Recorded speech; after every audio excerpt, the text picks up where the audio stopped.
Good morning, everyone. It is so nice to see you all again after our perfect match activity last Friday. So today we are going to have a Meet the World online activity.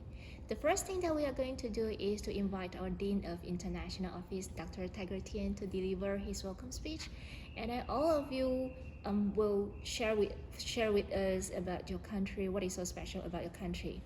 Like I mentioned in my earlier emails and also when I sent you the Zoom link.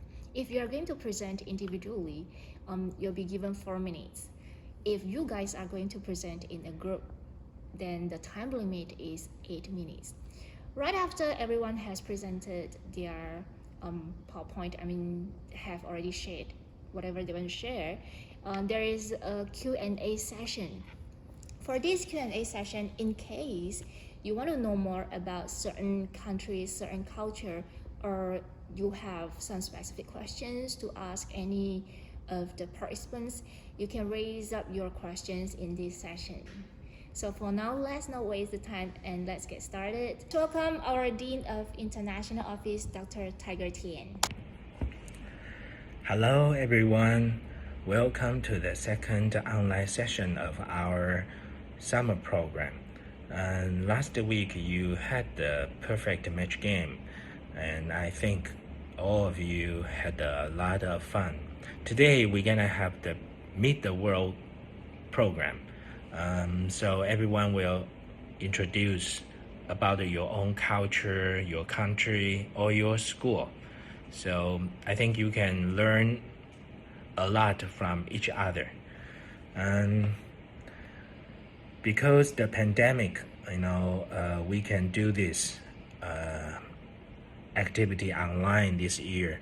For next year, I really hope I can see all of you in Taiwan, and I'm sure the pandemic will be over soon. And please stay safe. See you next year. Temple or shrine festival. Next is tonkatsu.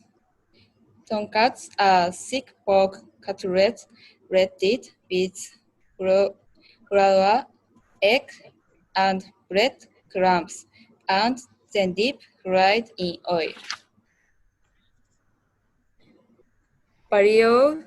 Variations on pork cutlets include pork cutlets on rice, pork cutlets curry, and pork cutlets sandwich. Next is miso soup. Miso soup is a Japanese home cook. It's a Japanese traditional soup made from soybean paste. Drinking on a cold day warms your body from the core. Finally, I would like to introduce the matcha. Matcha is a type of tea, and there are many variations such as a sweet in addition to drink. If you come to Japan, please enjoy a lot of Japanese food. Thank you for listening. Thank you. Thank you very much. Thank you, Ayano, for introducing us so many of Japanese food. And now let's welcome Miho from the Chofu University to introduce us more about Japan. Hi. Hi, I can't listen anything. Hello? Hello? Hello, Miho. I can't listen. Can you raise up your voice? Oh, okay. Can you hear me? Louder. Louder, okay. Yeah, because I can't hear anything. Hello, I'm Miho in Japan. I will recommend you Japanese traditional clothes called kimono. At first, I will tell you what kimono is. Kimono is used to be worn on a daily basis. It's tied with a belt called an obi at the waist. Kimono is made from silk or wool, so it is quite expensive. Nowadays, we wear only for special occasions or live events.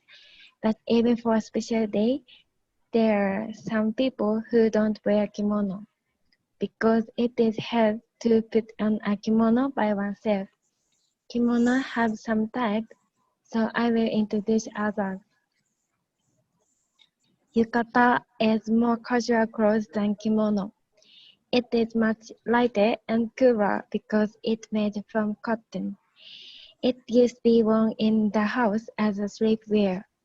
Nowadays, we hardly ever wear it to sleep, but some Japanese hotels called ryokan rent yukata as a sleepwear. Nowadays, we wear it for summer festival.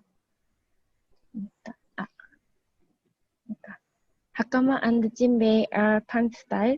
Hakama is a divided or pleated skirt. It's worn mostly by men on such ceremony as wedding. Jinbei is worn in summer like yukata, mostly by men. The top is like a kimono with short sleeves, and the bottoms are like shorts. Next, I will tell you about when we wear those clothes. One is life event. In Japan, when we are a child, we wear kimono or hakama to celebrate our growth. Girls celebrate on 3 and 7 years old. Boys celebrate on 3 and 5 years old. On celebration, we wear kimono or hakama. Then we go shrine with our family to pray for healthy and growth. On the other, in January, each area has ceremony to celebrate 20 years old as a new adult. Women wear a type of kimono called furisode for the ceremony. It has long sleeves. In addition, there are some people who wear Japanese clothes in fireworks event or summer festival. People also wear them for traditional culture activities like tea ceremonies and flower arrangement. These days we can rent kimono while we enjoy sightseeing, so I will recommend you 3 places you can wear kimono. First, Asakusa in Tokyo. It is famous for Big Gate. It is called Kaminarimon. Second, Kyoto. It is old capital city in Japan. There are many traditional buildings. Third, Kamakura in Kanagawa. There are many shrines and temples. There is also a big monument called Daibutsu. If you come to Japan, please enjoy sightseeing with kimono. Thank you for listening. Thank you very much.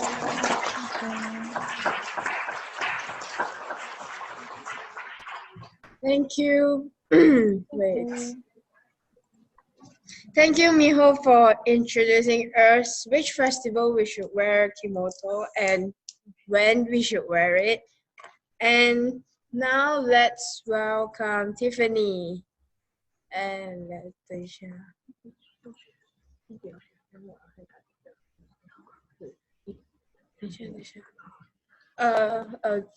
Wait a minute.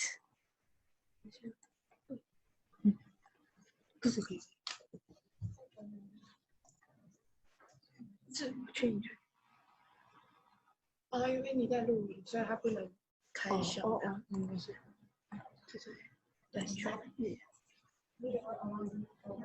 对，不是。Oh, got it. Okay. Sorry, let's give her a few minutes. No, sorry, seconds. 2 seconds. Only few seconds.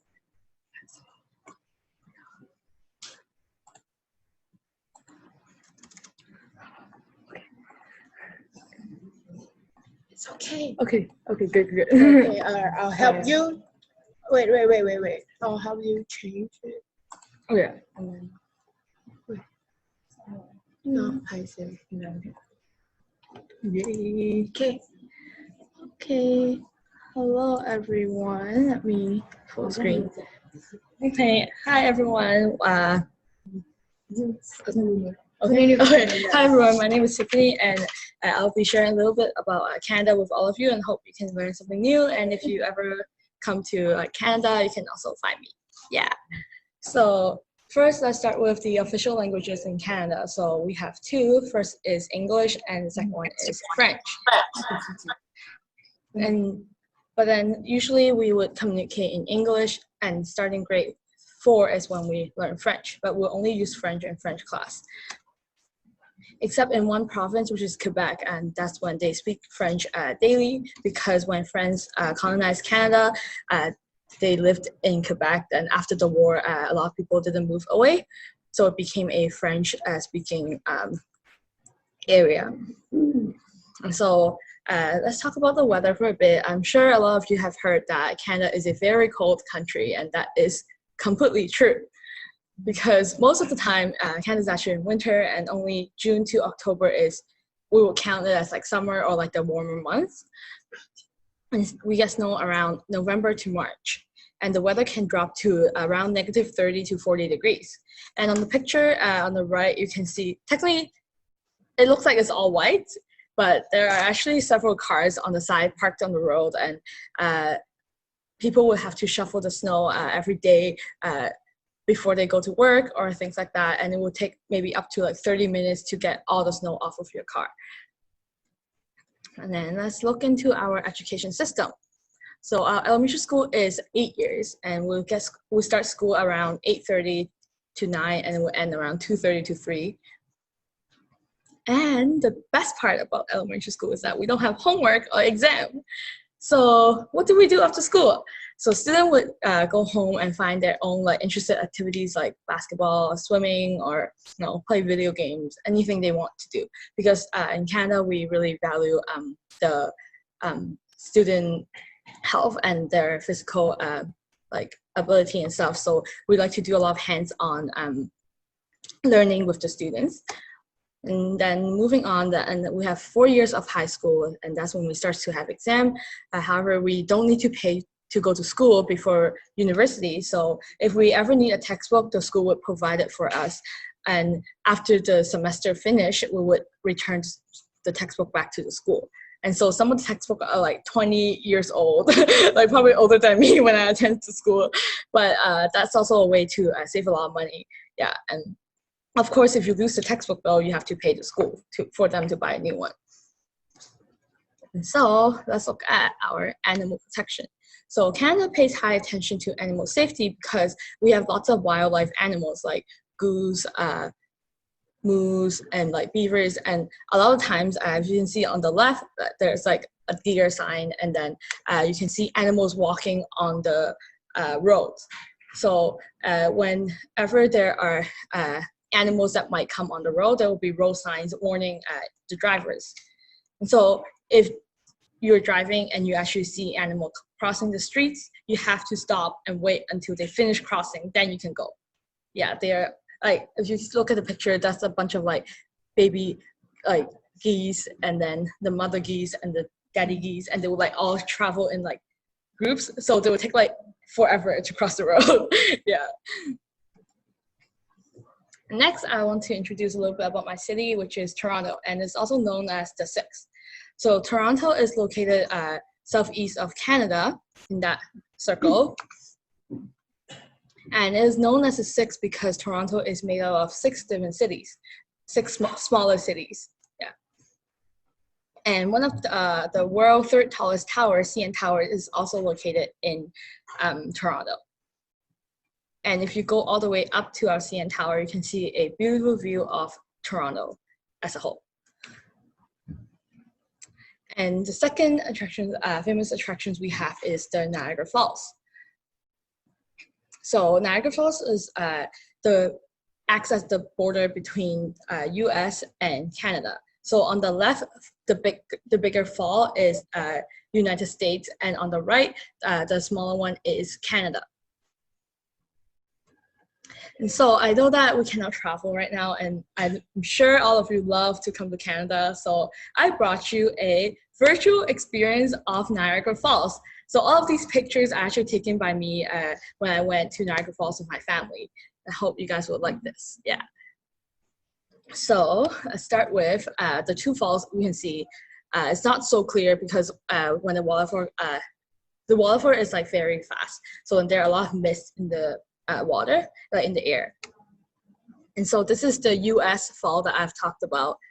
And this is the Canada side. And this is a close-up of how it looks like. And if you look in there, there is a boat. So usually people can take the boat and go inside the fall. And so I'll bring you guys inside now.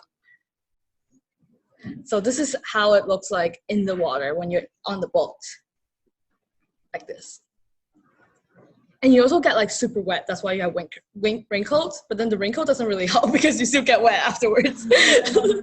And yeah, so this is also the US fall. And then we'll get closer to the Canada fall. But then the Canada one, we can't get too close to it. So this is the closest view I have of the Canadian fall. And at nighttime is when it gets really pretty. So they will have lights shining on the fall. So we'll turn like this. Wow. Yeah, and I hope that one day you guys can come to Canada and see this in real life. Yes. And next, I want to talk about our maple syrup tree. I'm sure a lot of you know that in the middle of the Canadian flag is the maple leaf. And we have lots of maple tree around Canada, but not every maple tree has syrup. You have to find the maple syrup tree. So usually the trees you see on the streets are just maple tree. So those who have syrups though, they can produce around 10 to 20 gallons of syrup every time. And how they do it is, if you look at the picture on the left side, they will take like a drill and like drill a hole from the outside of the tree, and then they will try to put a tube inside and then have a bucket underneath, which is the picture in the middle, and the syrup will slowly drip out of the tree. And some of the trees have produced syrup for over 100 years. And you can see because there's a lot of trees, so they would collect them all at once and then package them smaller to sell them. And so lastly, I want to introduce some of our famous food. First is, of course, our maple syrup, and we will have maple syrup like candy or like biscuits. Next is poutine. Poutine is made out of three things, which is French fries, cheese, and gravy. And then we have pea bacon, which is a very famous breakfast food. And next is beaver tails. So beaver tails, the reason why it's called beaver tails is because it is like a flat biscuit that is shaped into like the beaver tail. And on top of that, you can put like chocolate jam, peanut butter, anything you like Oreos on top, and you'll just eat it together. It's like very delicious. I miss it a lot. And we have next is funnel cake. Funnel cake, there is again a cake batter on the bottom, and then on top we will have some strawberries and usually like whipped cream or ice cream together. And lastly is our candy apple. So we'll have, it's like apple and then outside is like coated with candy. Yeah, and that's all. I hope you guys enjoyed it.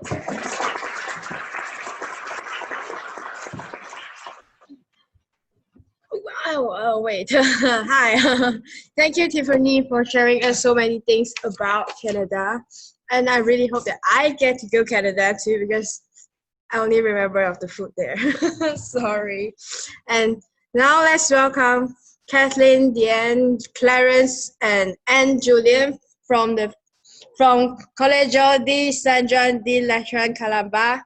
And they're going to introduce us about Philippines. Are you guys online? Yes. Which one am I gonna?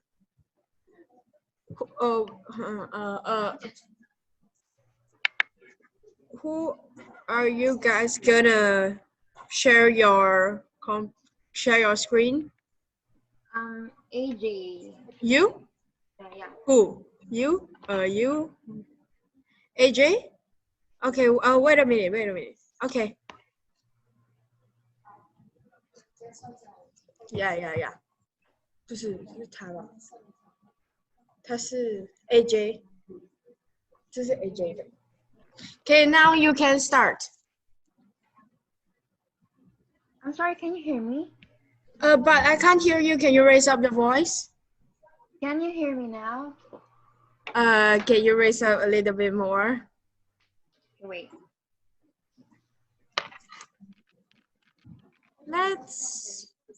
How about this? Let's wait for her. Okay. Hello? I still can't listen. Oh, wait. I'll just... Hello? 可是他的 Hello? screen 是这个。Yeah. Can you speak louder?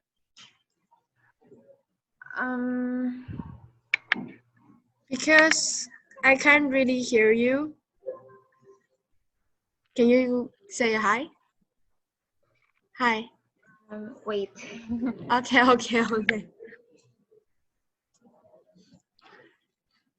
Is everything okay?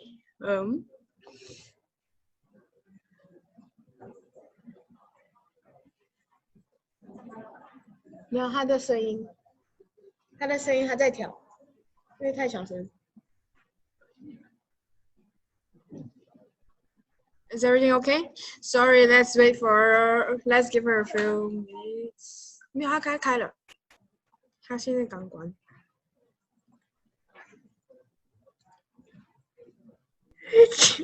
Hello. So Jen Tonsa is our first presenter.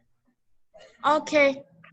I will focus on your screen because you're sharing the screen. Yeah. Hello? Yeah. Okay. Is it Yeah, fine? Yeah. Okay, so I'm sorry for that. Anyway, I'm going to start now. First of all, I would like to introduce myself first. I am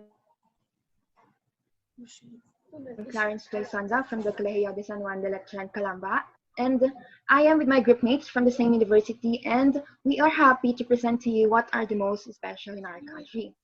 So today, guys, I'm pleasured to introduce to you our beloved country, the Philippines.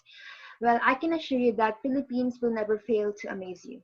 The stunning sights above and under the sea, the culture, the hospitality, the food, and of course, the friendly people willing to welcome visitors wherever and whenever. They say that Filipinos are known to be hospitable.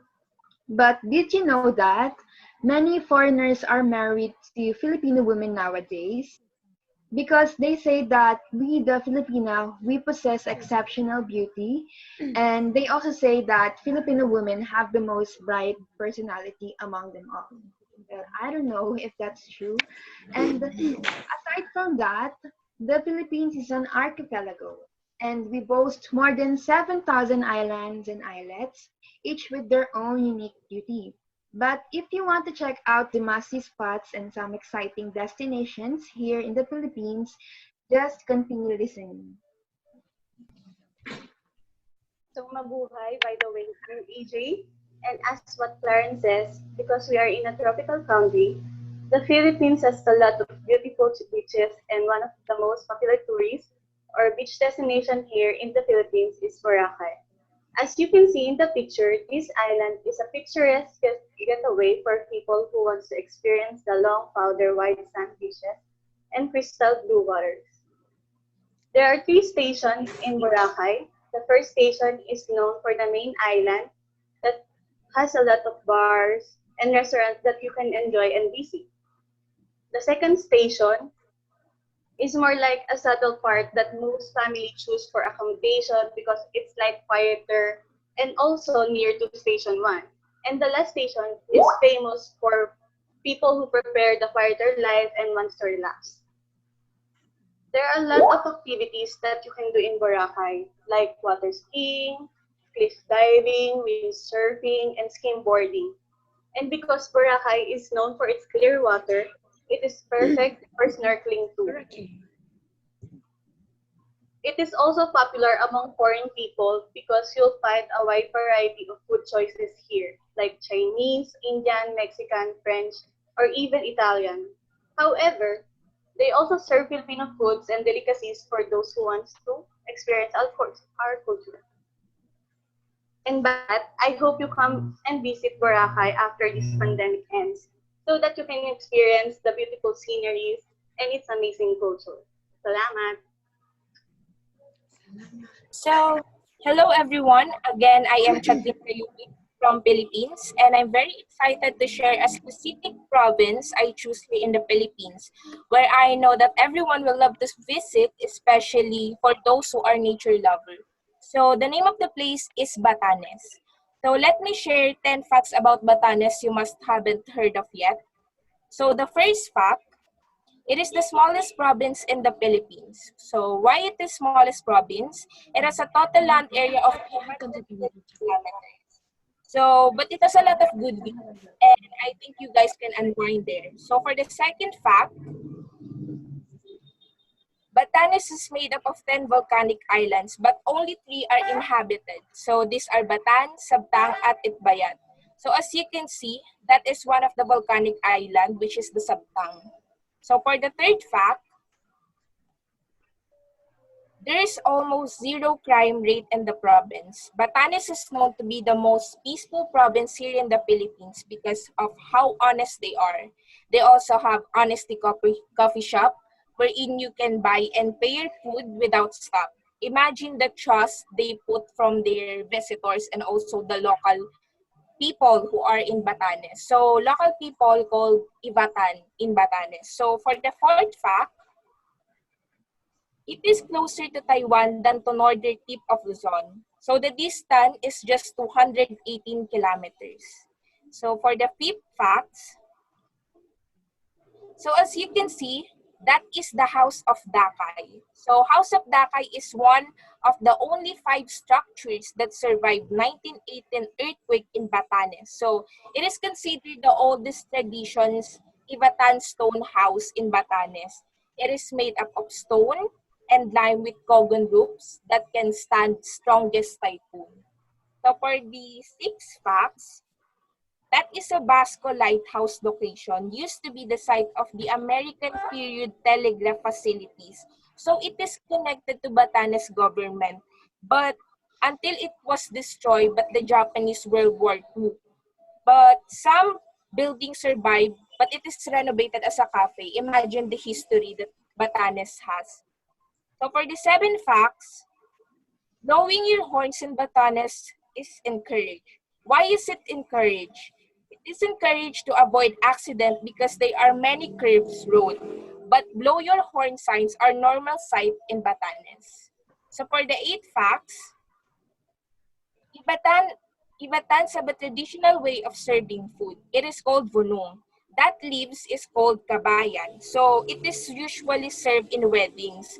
They wrap the meal on kabayan leaves. So people help hand in hand in preparation without any compensation. So for the 9 facts, the local government gives free food to everyone on Batanes Day. So sa Batanes Day, it is every June 26. They perform dances and sports. But not only that, because on this day, the local government gives free food to everyone, though you are a visitor or a local citizen there. So for the 10 facts, the last one, bakul and kanayi are not made purposely for fashion, the clothes. It is not only for fashion, but locals use this to protect themselves from sun and rain, especially when they are farming, because they still preserve their traditions. So before I end this, I just want to say Batanes truly is just not a feast for the eyes, but also a destination where visitors can learn cultures, tradition, good values, and love the nature. So Ivatan and Philippines are so lucky to call this place a home and also a province. I want to share also, this province is one of a COVID-free in the Philippines. So that's it. Hope you visit Batanes. Thank you.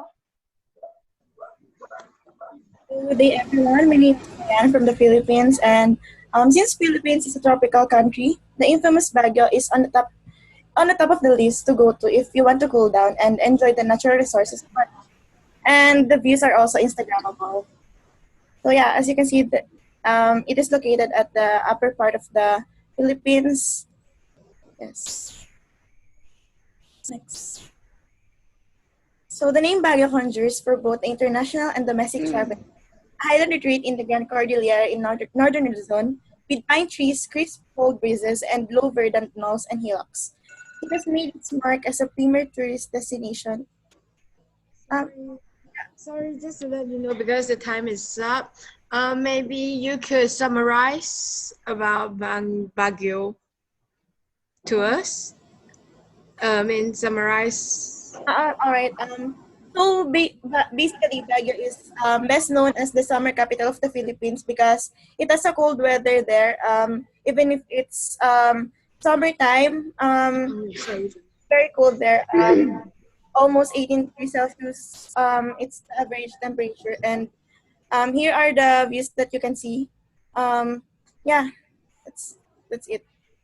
And if you want to know more about our country, feel free to reach out to us, and we would be very pleased to share more about the beauty of it. And we hope to see you here soon. And thank you very much, and mabuhay. Thank you very much. Thank you. Hope that after the COVID that I get to go to Philippines to find you guys. And also you guys to come here and find me. And now let's welcome Gakuto and Kotono from Shokei University. And they're gonna share with us things special in Japan. Gakuto. Hi, yeah.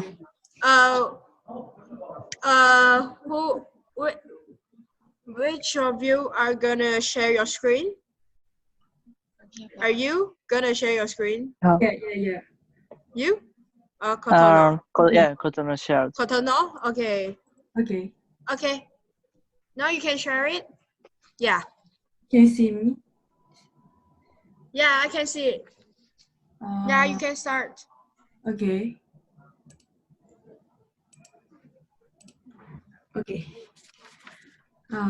Hello everyone. Let me just start by introduce ourselves. I'm Kotono. I'm Gakuto. We are Shokei Gakuin University students. Today, we are going to introduce about onsen.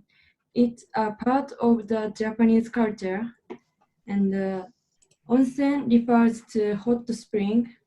It is said that there are more than 3,000 hot springs areas in Japan. Among them, we will introduce 2 onsen in Japan.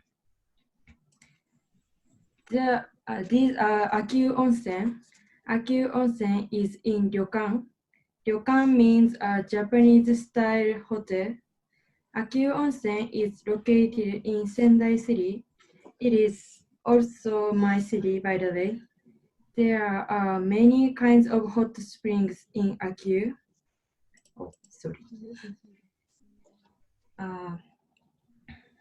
Among them, I think Kawara no Yu is the best hot spring because I can bathe in the outdoor hot spring while seeing the beautiful views at the same time, like this. Onsen is good for recovering from fatigue and improving overall health. If you try to bathe in like these hot springs, you will realize that you can also eat local dishes in ryokan. For example, you can eat beef tongue, sashimi, zunda mochi, and so on. My city is especially famous for beef tongue and zunda. The reason why beef tongue is famous in Miyagi, that post-World War II, people called Keishiro Sano sold beef tongue at his yakitori shop in Miyagi for the first time in Japan. Yakitori is like Japanese chicken barbecue. And when he ate beef tongue for the first time, he thought it was great and customers would like it. So beef tongue became famous in Japan. And the zunda is a paste made from young soybeans. It's a sweet and healthy snack. If you come to Sendai, please try to eat them. And a waterfall and the parks are a bit far from Gakuin Onsen. You can also enjoy beautiful nature there. In addition, there are the places you can fishing and see many hydrants on June. That will make you feel better and relax there. So if you come to Sendai, you should go to Gakuin Onsen. Next. I'm Gakuin Yamamoto. I'm student University of Shokei. I tell about hot spring at my hometown. Ginza Onsen is located in Yamagata, next Sendai. Yamagata is my hometown. Next, Ginza Onsen is famous as a hot spring resort. Many tourists come from around the world. Left side is daytime. Right side is night. Night view is so beautiful. I won't never forget it. Next, this town is Foot Onsen or Foot Hot Springs. Everyone feel relaxed and happy. It's free of charge. And I'm introducing local alcoholic. It's sake. You know sake? Sake is Japanese alcoholic drinks. Sake is very popular in Japan. Sake is so bitter. I don't like it. I suggested the best way for people to travel there is taking a bus. I recommend you go there next winter. Thank you. Next. Today, we introduced two onsen. First is Gakuin Onsen. Second is Ginza Onsen. If you have a chance that you come to Japan, we recommend you to try to bathe in onsen. Thank you. Thank you very much. Thank you very much for telling us so many tourist attractions in Japan and also onsen in Japan. Yeah. And now let's welcome Todd from Taipei Medical University to tell us more about Vietnam. And wait a minute.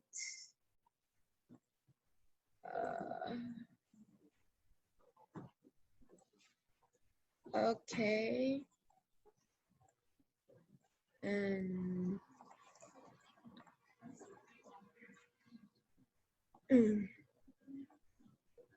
yeah. Okay. Welcome, Todd. Yay! You sit. You can sit. Sit. May I stand? No, you sit.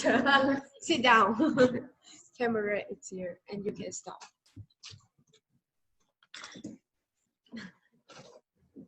You can just press here. Okay.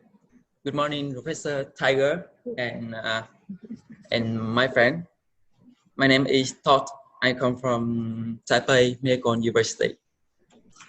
Yesterday, my friend Cindy, Stacy, Iris, and Zoe, and Miss Payton, they want to visit Vietnam after this summer camp. Signing here. Oh, okay. Bye. No, wait. Just you did you? 他有在里面吗？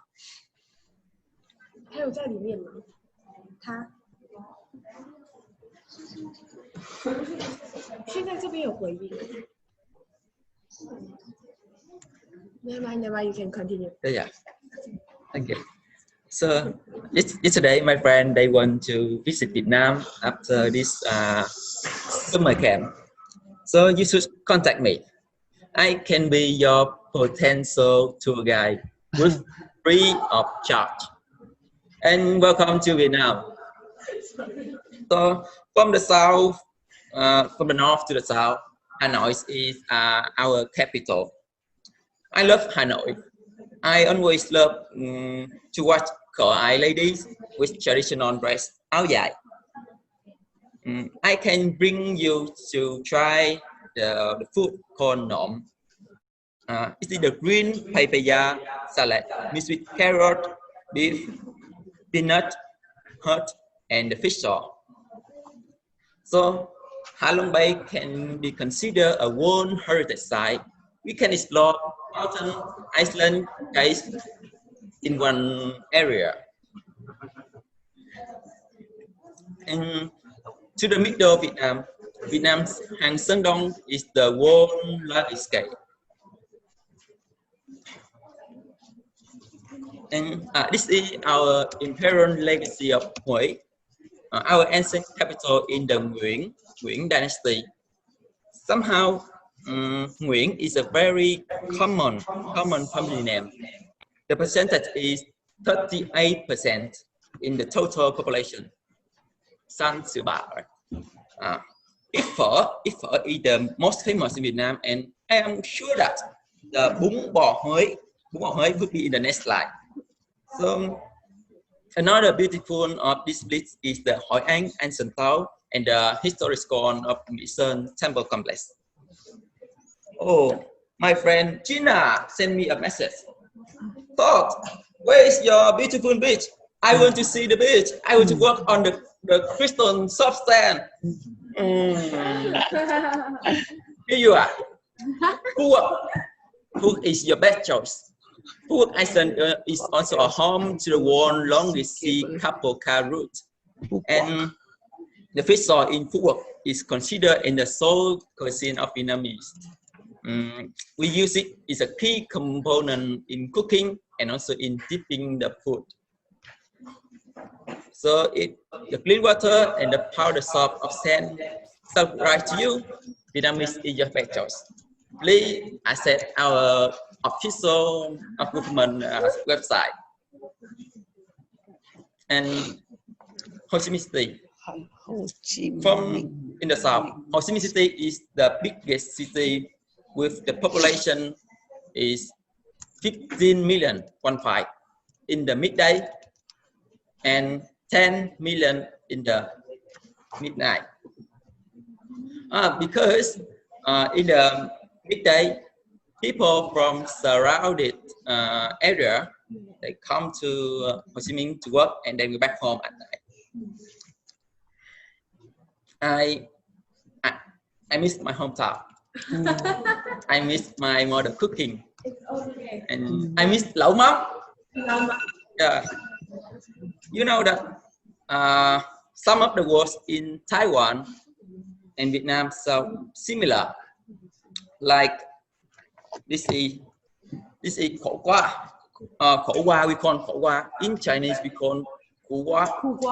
Right? Can you spell it again? Khổ qua. Yes. It means that we are friends. We have been friends since 1,000 years ago. And this is another reason why we need the local people like me to help off the traffic jam. So when you visit Vietnam, I can be your mom. I can take care of you as good as you take care of us now.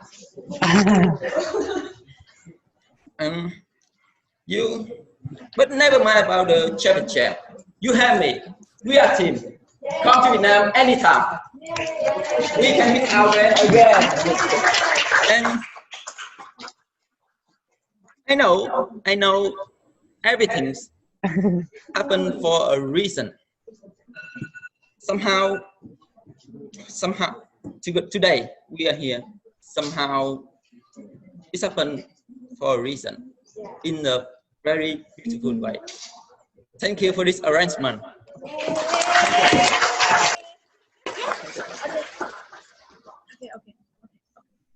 Bye bye. Yeah.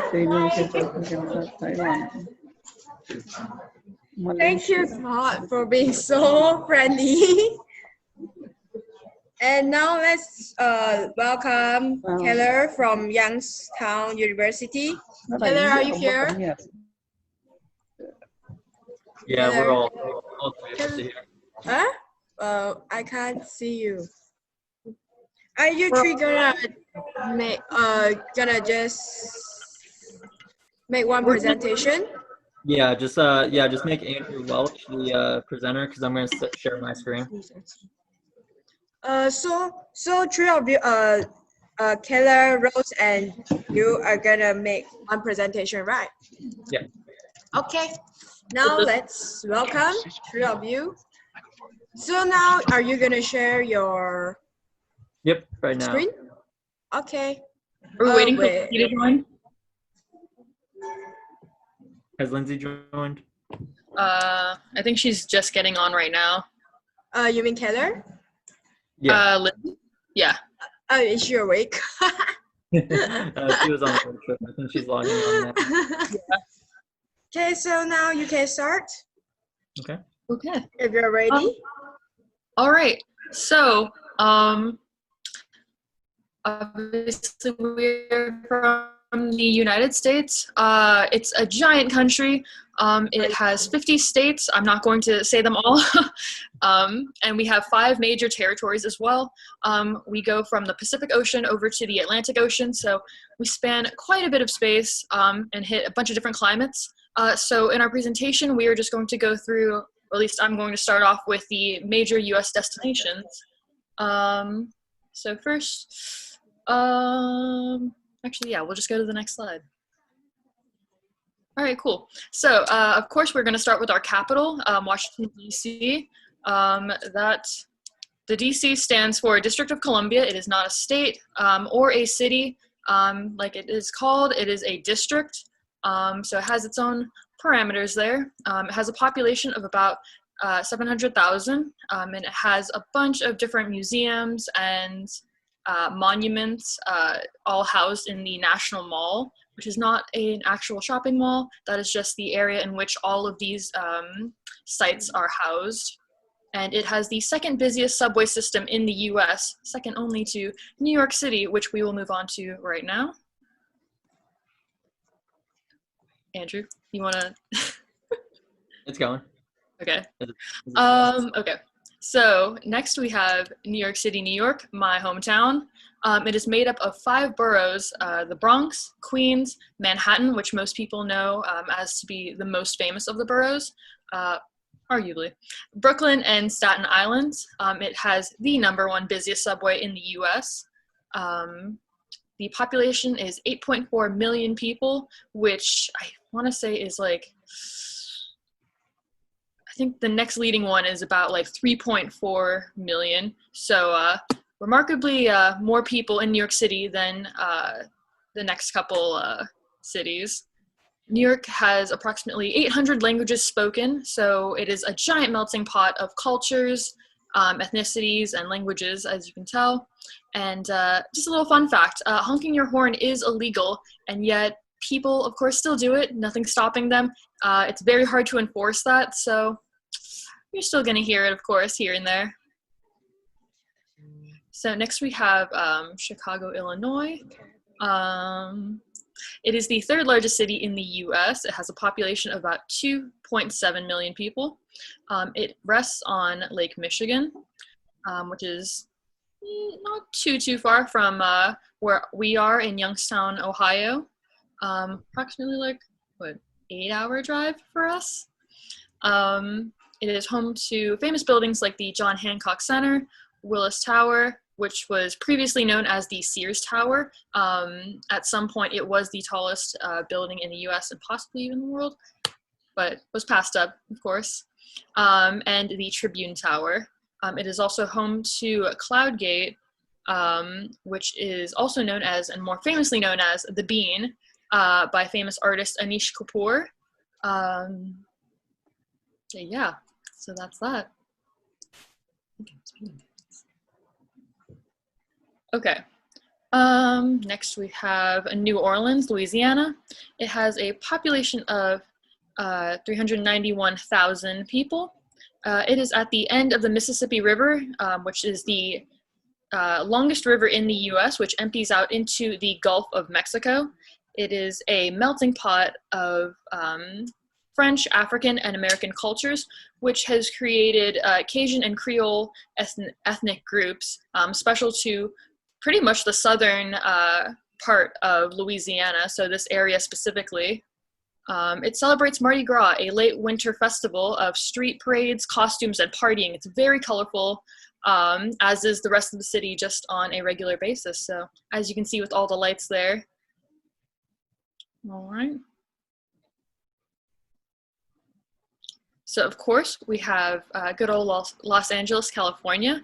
The founding name was, in Spanish, El Pueblo de Nuestra Señora Reina de los Ángeles sobre el Río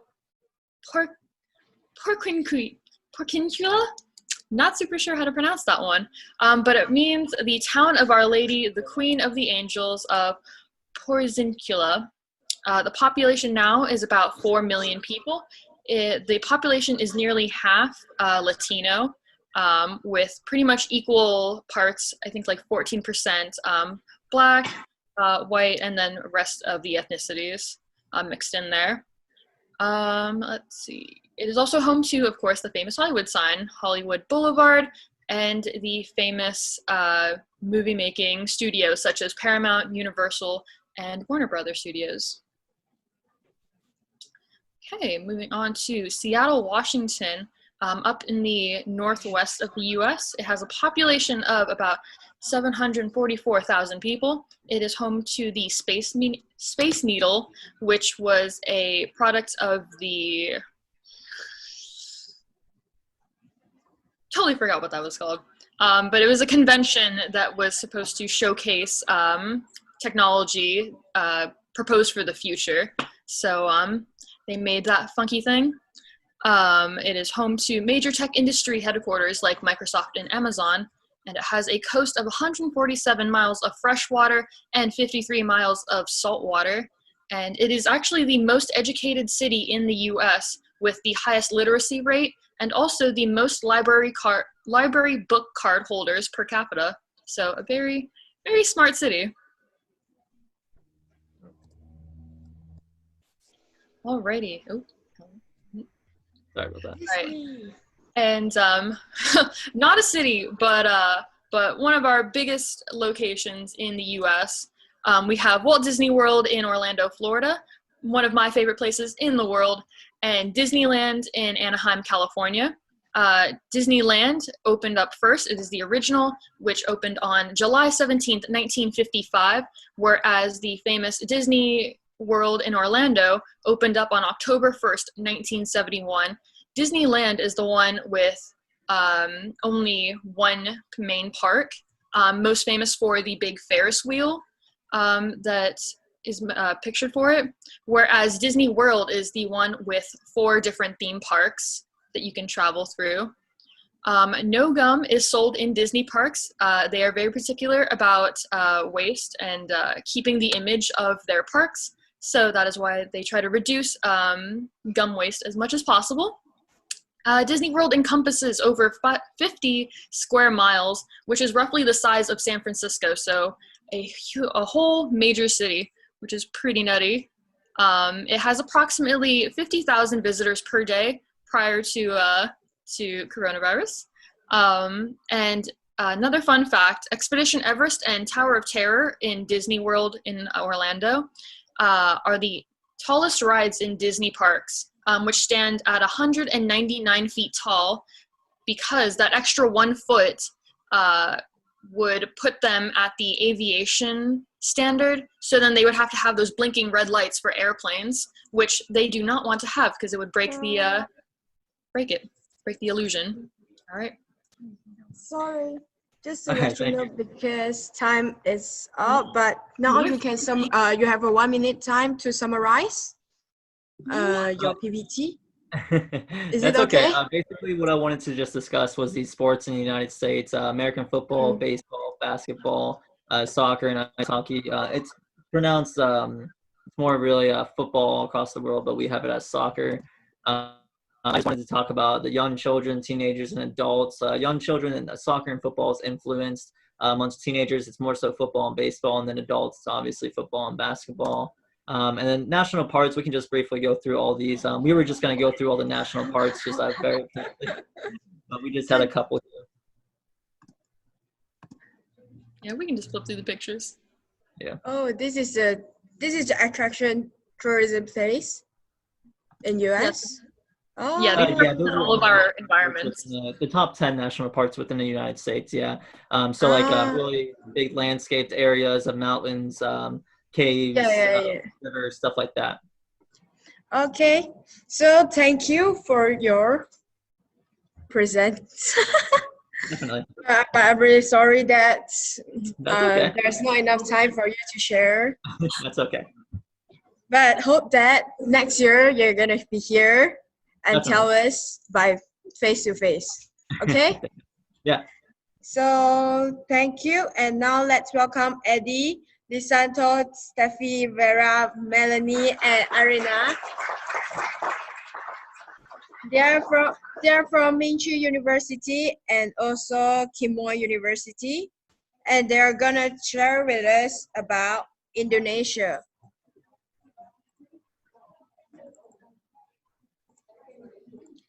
And now let's welcome. Sorry, I'm sorry. Yeah. And now let's welcome them. And wow, wait. Okay.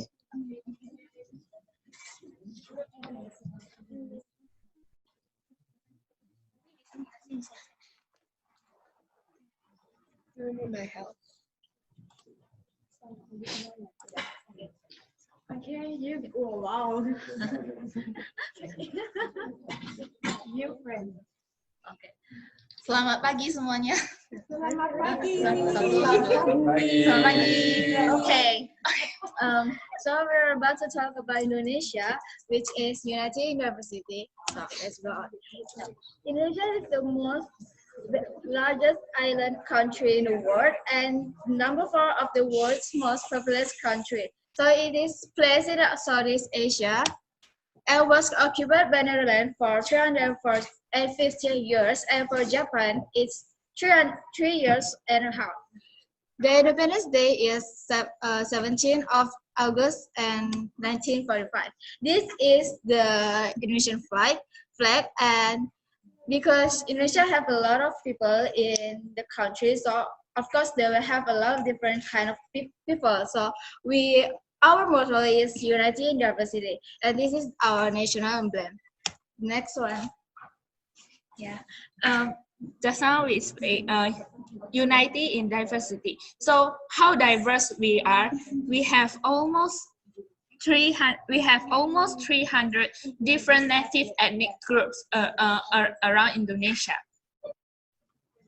So you can see for the largest population is Javanese and Sundanese. It's about almost 50%, and both of them is located at Java. And for Malay and Batak is located at Sumatra. Maduris and Betawi is also Java, and for others is including Dayak, Chinese, and Balinas, and others like Arab, and many more. Because we have another thing is about religion. In Indonesia, almost 90% is Muslims, and 3% is Roman Catholic, and 1.7% is Hinduism. If you have ever been to Bali, you will see a lot of Hinduism there. And for other 8% is composed Buddhism, Confucianism, and Protestantism. And Our national language is Bahasa Indonesia, and there are 726 more languages. So you can see that's why a lot of Indonesians speaks more than 3 languages. Like me, I speak Indonesia, English, Chinese, and also Teochew. So Indonesia, that's why Indonesia can be the top trilingual countries over the world. Okay, so I will be presenting about our national costumes. So at the first one, you can see it's batik. So batik is like something will be commonly wear if you go to Indonesia. As you can see, I wear one. behind. Oh yeah, and there are my friends here also wear batiks. Yeah, so batik is not actually, it's not a clothes, it's more like the patterns. So patterns the patterns is called batik. So we usually use this kind of pattern in a lot of fabrics. So it can be made as shirts, skirts, dress, and also pants. And the second one you can see is kebaya. It's really not common to be seen unless you are in a formal like shows or formal events, because this is kind of really traditional wear in Indonesia. And also the third one is peci. And this peci you can more commonly see if you go to Indonesia, because mostly people use this especially Muslims, they will wear this as their prayers attire. And this is our regional costume. So as you can listen from earlier from my friends, we have a lot of ethnicity. So also the regional costume is also included. And this kind of costume you can always see if you came to like a formal attire, a formal event like marriage. So if the marriage is between the same ethnicity, you can see there are Japanese, Sundanese, Malay, Rio, and Bataknese. They all have different costumes. Hello, Sampurasun. Okay, so we talk about Indonesia cuisine or Indonesia food. We have so many delicious food for many of how delicious. Okay, we will teach you one of the language of Indonesia, how to say how in Indonesia. Enak. Enak. Okay, can you? 1, 2, 3. Enak. Once more, Jaisa. 1, 2, 3. Good. Okay, so here we have rendang and then martabak manis.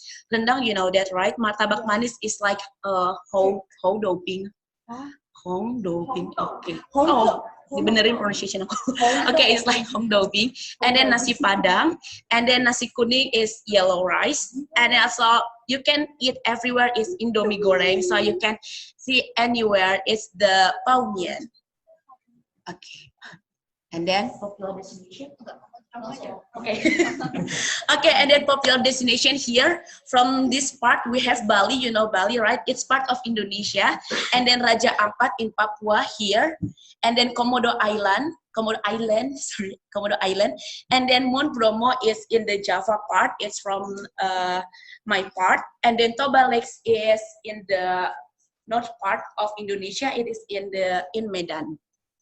And then it's about Indonesia in Taiwan. Okay, so there are many Indonesian in Taiwan, about 1,651 people Indonesia here, include males and also females. And then that's all about Indonesia in Taiwan. Okay, because there are so many people here, we want to give games here. Come here. Games. Yes, we will give you a quiz, and we have prepared two good from Indonesia. Okay, first question. Sorry, this only for the people that attend the online meeting, but you can guess. You can answer too. Okay. Okay, first question is, what is the name of the costume that I wear right now? Do you remember? It's her who presented. What is the name of this costume? Yeah. Anyone from Taiwan? Yeah. No? What? What is the name of this clothes? Anyone can answer? Oh, okay. I'm not sure. Okay. This one. Sarong, no. Anyone pay attention of us? Okay. No. What is the name of this one? No. No one pays attention? No. Like there's in the PPT. Yeah. So in Yeah. the middle. In the middle. Yeah, we give 10. It's in the middle. It's special. No. No? Yeah. Yeah. Okay, second question. Okay, what is the motto of our country in English? Motto. Motto. Yeah. What's motto? Nice. Well, I don't have. Okay, we can take picture. Take picture here. Handsome boy.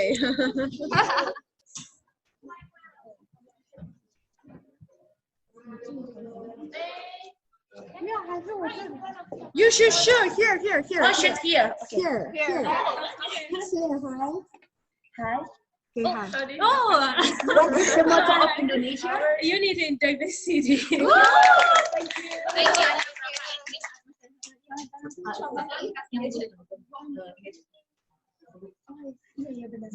Okay, it's so easy. What is culture in Indonesia? I know. Taiwan is Also, culture in Indonesia. Ah, 我怎么镜头跟着他们走 Who can answer? Oh yeah, okay. What is culture in Indonesia? Anna. No. Chloe. Forgot. Oh my god. 哎，快点 ，Anna，等一下。 Okay, no one pay attention to us. 不对 Okay, what is culture in Indonesia? I know. 哎 Anna, ，I okay. no. Oh, Malaysia. It's not fair. No. Different. We say sedap. We don't say Anna. Yeah, we said that. One more question. When is Independence Day of Indonesia? Yes. I don't know. Okay. Go on.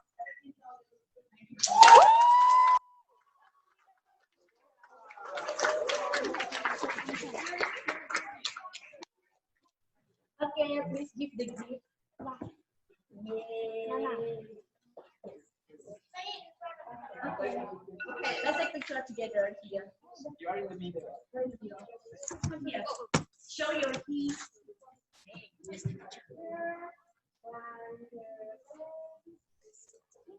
Okay. Okay, so that's it from Indonesia. Terima kasih.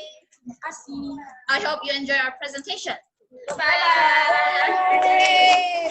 Thank you so much for the very funny and happy presentation. Really thank you them, and I don't know why, because I'm a Malaysian, so they don't let me to answer. I feel so not fair. I also want to join. And now let's welcome Mio and Rika from Japan. Are you online? Mio, Rika. Yes. Hi. Hi.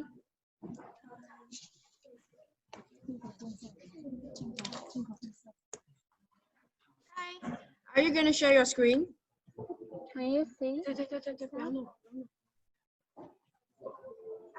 Are you gonna share your screen? Yeah. Okay. Yeah, you can start. Okay. And maybe you can raise up your voice. Okay. Hear me? Louder. Hear me? You can make louder again. Okay. Yeah. Okay. Okay. Okay, you can start. Hello everyone, I'm Miu from Shokei Gakuin University. I'm Erika from Shokei Gakuin University. Today, we will talk about Japanese festivals. Japanese festivals are called omatsuri in Japanese. Omatsuri means a ritual for worshipping gods or Buddha or an event held in gratitude to nature. The word amatsuri is used for festivals held in shrine. Festivals held in Buddhist temple are called ennichi. There are up to 300,000 festivals throughout Japan. As you know, many festivals have been cancelled due to the outbreak of coronavirus. Sendai Tanabata Festival is a traditional festival in Miyagi. It started 400 years ago. You can see many beautiful decorations in the arcade like left picture. But this year, the festival was called off because of COVID-19, so small Tanabata decorations were displayed in the city like right picture. Next. The decoration consists of 7 ornaments. Their meaning is 1. Academic achievement, 2. A lot of money, 3. Clean and thrift, 4. Living long, 5. Good harvest and fishing, 6. Good living, 7. Improvement of sewing. Next is Kamakura Snow Hot Festival. The festival is held every year on February 15th and 16th in Yokote, Akita Prefecture. Akita is my hometown. A Kamakura Snow Hut is built by hollowing a mound of snow and the god of water is enshrined. Inside the hut, children broil mochi rice cakes and invite in passersby to drink amazake, a sweet drink made from fermented rice. Next, I will explain about Japanese stores. At the Japanese festival, there are rows of stalls called yatai. Typical food stalls include fried noodles, apple candy, chocolate, banana. Japanese fried noodle is a sauce-flavored noodle with vegetables and meat. Typical game stalls include goldfish scooping and shooting game. Goldfish scooping is the most famous game for children. You need to scoop goldfish from a basin with a scoop. The scoop made from a thin sheet of Japanese paper. Shooting game is simple game. We shoot at target such as toys and dolls. If you can hit target, you can get it. At the festival, you can see lots of people wearing Japanese traditional clothes called yukata. Yukata are casual clothes for the summer season, such as a kimono. There are variety of fabric patterns in yukata. For example, flowers, fireworks, goldfishes, or Japanese summer scenery. The picture is my friend and me. If you have a chance to visit Japan, please enjoy Japanese festivals. Thank you for your attention. Thank you very much. Thank you. Thank you. Thank you, Mil Erica, that introduced us about the festival in Japan. And now let's welcome Celia from Canada and Celia from Humber College Institute of College of Technology and Advanced Learning to tell us more about Canada. Celia. Hello, everyone. Hi. Can you raise up your voice? Is it better? No, you can raise up louder. I'm all the way loud. Right now. You can raise up more and more. I can't go any higher. I don't know why. Maybe you can speak closer. Okay. Better? Yeah. Now it's better. Okay. Can you see my screen? Yeah. We can see your screen. Okay. 大家好. today's Meet the World, I will present my country, Trinidad and Tobago. Well, I want to tell you the most special thing that Toronto, Canada, and Trinidad and Tobago share in common. Why I want to tell you about the special thing for these two countries. Does anyone know these national flags? The first one is Trinidad and Tobago. That's my home country. I think many students in Asia may not know a lot about Caribbean countries. The second one is Canada. This is where I live and study. Perhaps you know more about Canada after Tiffany's presentation. That's why I really want to tell you more about TNT. Trinidad and Tobago is one nation with two islands.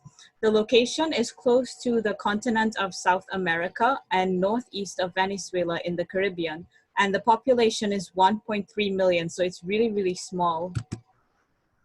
Trinidad and Tobago's national instrument is the steel pan. It's the only one invented in the 20th century in Trinidad and Tobago.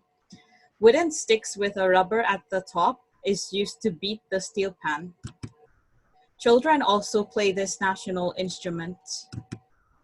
Trinidad and Tobago's Carnival is a cultural event celebrating history, fashion, and art. People of different races dance together as a united Trini race to enjoy this celebration of soca music and the steel pan while wearing brightly colored costumes. A masquerader here carries or portrays a tiger costume to compete for the King's Carnival. Trinidad and Tobago also celebrates Juve at carnival time. People will be covered in mud or paint and dance in the streets together. Maybe it sounds a bit silly, but it's quite fun. Here, the first picture, you can see I'm with two friends and we're covered in the mud dancing in the streets. It's the first time I did it. It's really, really fun. And the second picture, it's a fete, which is really like a big party at carnival time with soca music.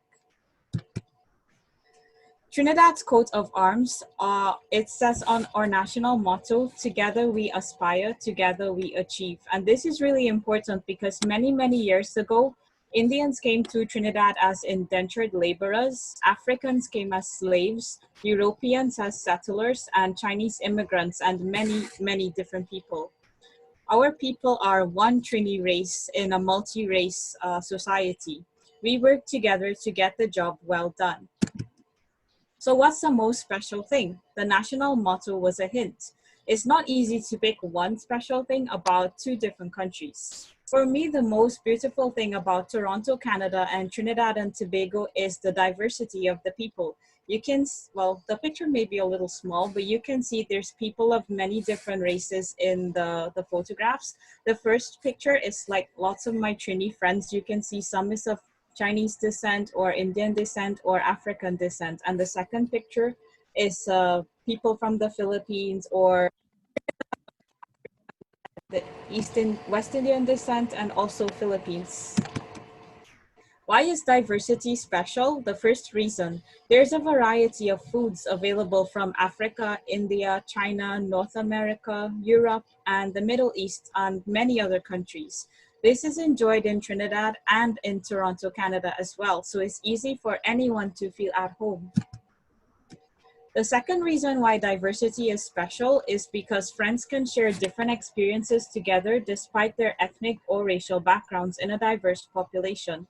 So many people can have like different wedding ceremonies like from different parts of the world in Trinidad. Or the second picture, I attend the Japanese festival in my country where there's the taiko drummers. The third picture, we have the celebration with Trini and Asian cultures. So my Japanese friend make Japanese food there. My Filipino friends make Filipino food, and the Trini people make the Trini food, and we all come together. The fourth picture, you can see there's the... Okay. Just 1 minute. Yeah. We're going. There's another 1 minute that you can summarize. Okay. So you can do Latin dance or celebrate Christmas or Philippines event, any event in Trinidad and Tobago or even Toronto. If you're interested to live among a diverse group of people or you want to share many different cultural experiences, you can visit me at Toronto, Canada or Trinidad and Tobago. Thank you, everyone. Thank you very much.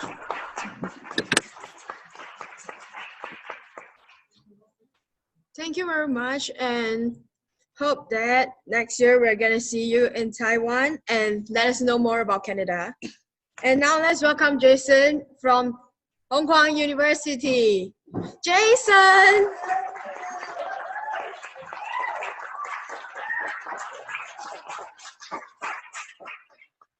He is one of our representatives, and he's also one of our team buddies that already participate 3 years in the summer program. So let's welcome him to share with us. 我来。哦，不用，可以。你自己哦。我对啊，好在。那我在旁边。啊，这是哪一个？是女生？全部人。哦，全部人哦，好。好。Hi. Hi. And today I just introduce Taiwanese culture and whatever. Okay. The first one, I just introduced Taiwan. Taiwan is located southeast of China, but we are not China. It's independent island. Okay. We are the country. It's not from China. Okay. And we are a population of about 23.5. 23.5. And Taipei is the biggest city in Taiwan. Okay. So next, I say the weather. All the weather is can go up to the 40 temperature. Yeah. Degrees Celsius. Okay, whatever. Okay. So next. 太快。好。灯光在看。OK。所以好好讲。好。不要一直按。没事按。是这个问题。好 ，OK。它好像没有开自动转。它好像很像它自动转，它会自己跑掉。那你去外面讲吧。对吧？好 ，OK，Sorry。好 ，OK。In my country, the motorcycle is my daily life. So if you come to Taiwan, you can see all the motorcycle in the road. So in one family we have 3 motorcycle we have three motorcycle, and we always to ride a motorcycle to go to anywhere. So if you come to Taiwan, maybe you can experience the Taiwanese leading stop. Yeah. Okay. So I just introduced the night market. Night market is very famous in Taiwan. If you come to the Taichung, maybe I will share the Fongjia shopping night market or Yichong night market. We are famous. We're famous food is everybody know 卤肉饭 and the sticky tofu and what's the fire oyster and what? And the 1008. Yeah. Okay, so yeah, and the translation is very translation in Taiwan is a very special.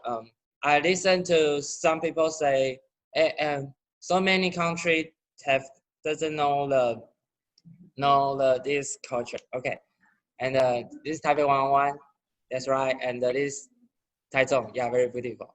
And this in Tai famous view in Taichung is a rainbow village. Yeah. Okay, so there's more famous popular view, just some lake. Okay, so thank you.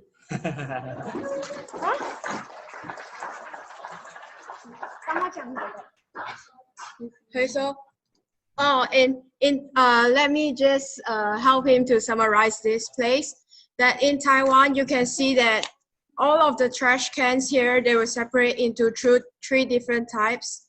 The first one, actually they separate into more than 3, and one is the food waste. Yeah. Then the second one is the normal trash that you can recycle, and also plastic, glass, and also if you see that there's in Taiwan there's many paper box that they use to pack the drinks, and that's also one of the trash cans. And so in Taiwan you have to throw the rubbish in order by following the dustbin, yeah, the trash can. And this is very special in Taiwan. So if you come to Taiwan, you'll see that most of the trash, they will separate into two. That's very usual, but in schools they will separate into more. Yeah. And that's all. And let me wait a minute. And let's thank you, Jason, again. And now let's welcome Ken Purple, Paul Joy, and Karen from University Tunku Abdul Rahman, and they're gonna tell us about Malaysia. Hi. Yeah, hi. Hi. Yeah, which of you guys are gonna share your screen? Me, Joey. You? Okay, Joey. Then I'm gonna, wait. But can you on your camera? Sorry, got some problem about our camera. So then can I just share my screen? You can try it. You can try sharing your screen. Yeah, I can see it. All right. Okay, Purple, Karen, are you ready? Yes, can start now. Okay, Purple, come. Okay, now you can start. Okay, so I will starting first. So hi and good morning to all of you here. Nice to meet you all again, and hope you guys are staying safe and healthy at your homes. So my friends and I are going to talk about our country, Malaysia. So next slide, please. So let me introduce myself first. My name is Kan Purple, and for now I'm currently year 1 trimester 3, a bachelor degree student majoring in public relations. So next, my friend, I will introduce both of my friends. Paul Joey, she is currently year 2 trimester 1, a bachelor degree student majoring in entrepreneurship. And Wong Ying Wei, and she is currently in year 1 trimester 3, bachelor degree student majoring in dietetics. And 3 of us are from the same university, which is University Tunku Abdul Rahman from Malaysia. So let me pass the floor to Joey. Okay, now I'm going to introduce some landmarks of Malaysia. Basically, got the 4 most famous ones. And the first one is Petronas Twin Towers, which is in Kuala Lumpur, our main capital in Malaysia. And it was the tallest tower in the world, but now it become to Taiwan, so now it's the tallest twin tower in the world. So it has 88 floor towers with a steel and glass facade designed to resemble motifs found in Islamic art. So it's basically a reflection of our Malaysian Muslim religion. So, and then inside the building, they've got art gallery, aquariums, sky bridge in the 41 floor, which connect the both tower, which we can walk through. And then these are the pictures, which is there are the sky park, and this is the inside the KLCC, the mall, and then the aquariums, and also inside the bridge you can take a picture. Okay, now is Kek Lok Shi Temple, which is in Penang. And then Kek Lok Shi, the Kek Lok is basically the meanings of paradise in Hokkien, the dialect of Penang people. And then Kek Lok is paradise in Chinese is Jile, in Japanese is Kokuraku, and in Malay is Surga. And then this is the largest Buddhist temple in Malaysia. And then got the striking 7-story pagoda Rama 5, which is the Tower of God. And then got the 36.57 meter tall bronze of Guan Yin, the God of Mercy. So this is the focal point of Chinese festival in Penang. So basically, for Chinese New Year, there are many people, and then in Chinese New Year, there are 30 days following. In Chinese New Year, they're open until midnight, and then they got the light festival like this. Okay, so now is the Windmill Dot Square in Malacca. That is also my hometown, Malacca, and this is the most famous attraction in Malacca, and it built between 16 and 60 and to 17,000 and 1,700. Sorry. And then as the town hall of the Netherlands dominator, because the Malacca, they got the dominator of Netherlands, and then the British, and then the Japanese, or so on. And so many people come here before, and then there is related to the history of when Malacca was handed to the British in 19th century, and is focused to the history and ethnographic museum, and near to the most famous night market in Malacca, which is the Jonker Street. Okay, and then Batu Caves, which is also in Kuala Lumpur, and it has the limestone hill comprising 3 major caves and numbers of small ones, which with the caves and also the god inside the caves. And then it is the 100-year-old temple features idol and focal point of the annual Hindu festival of Thaipusam. They celebrate Thaipusam at here basically every year. And now I'm going to pass to Karen to introduce the dishes. Okay. Yeah, thank you. So, yeah, I'm Karen. It's another Karen. Yeah, Utah Karen. Okay. So, because I'm a foodie, so I would like to share about the dishes in Malaysia. Next slide, please.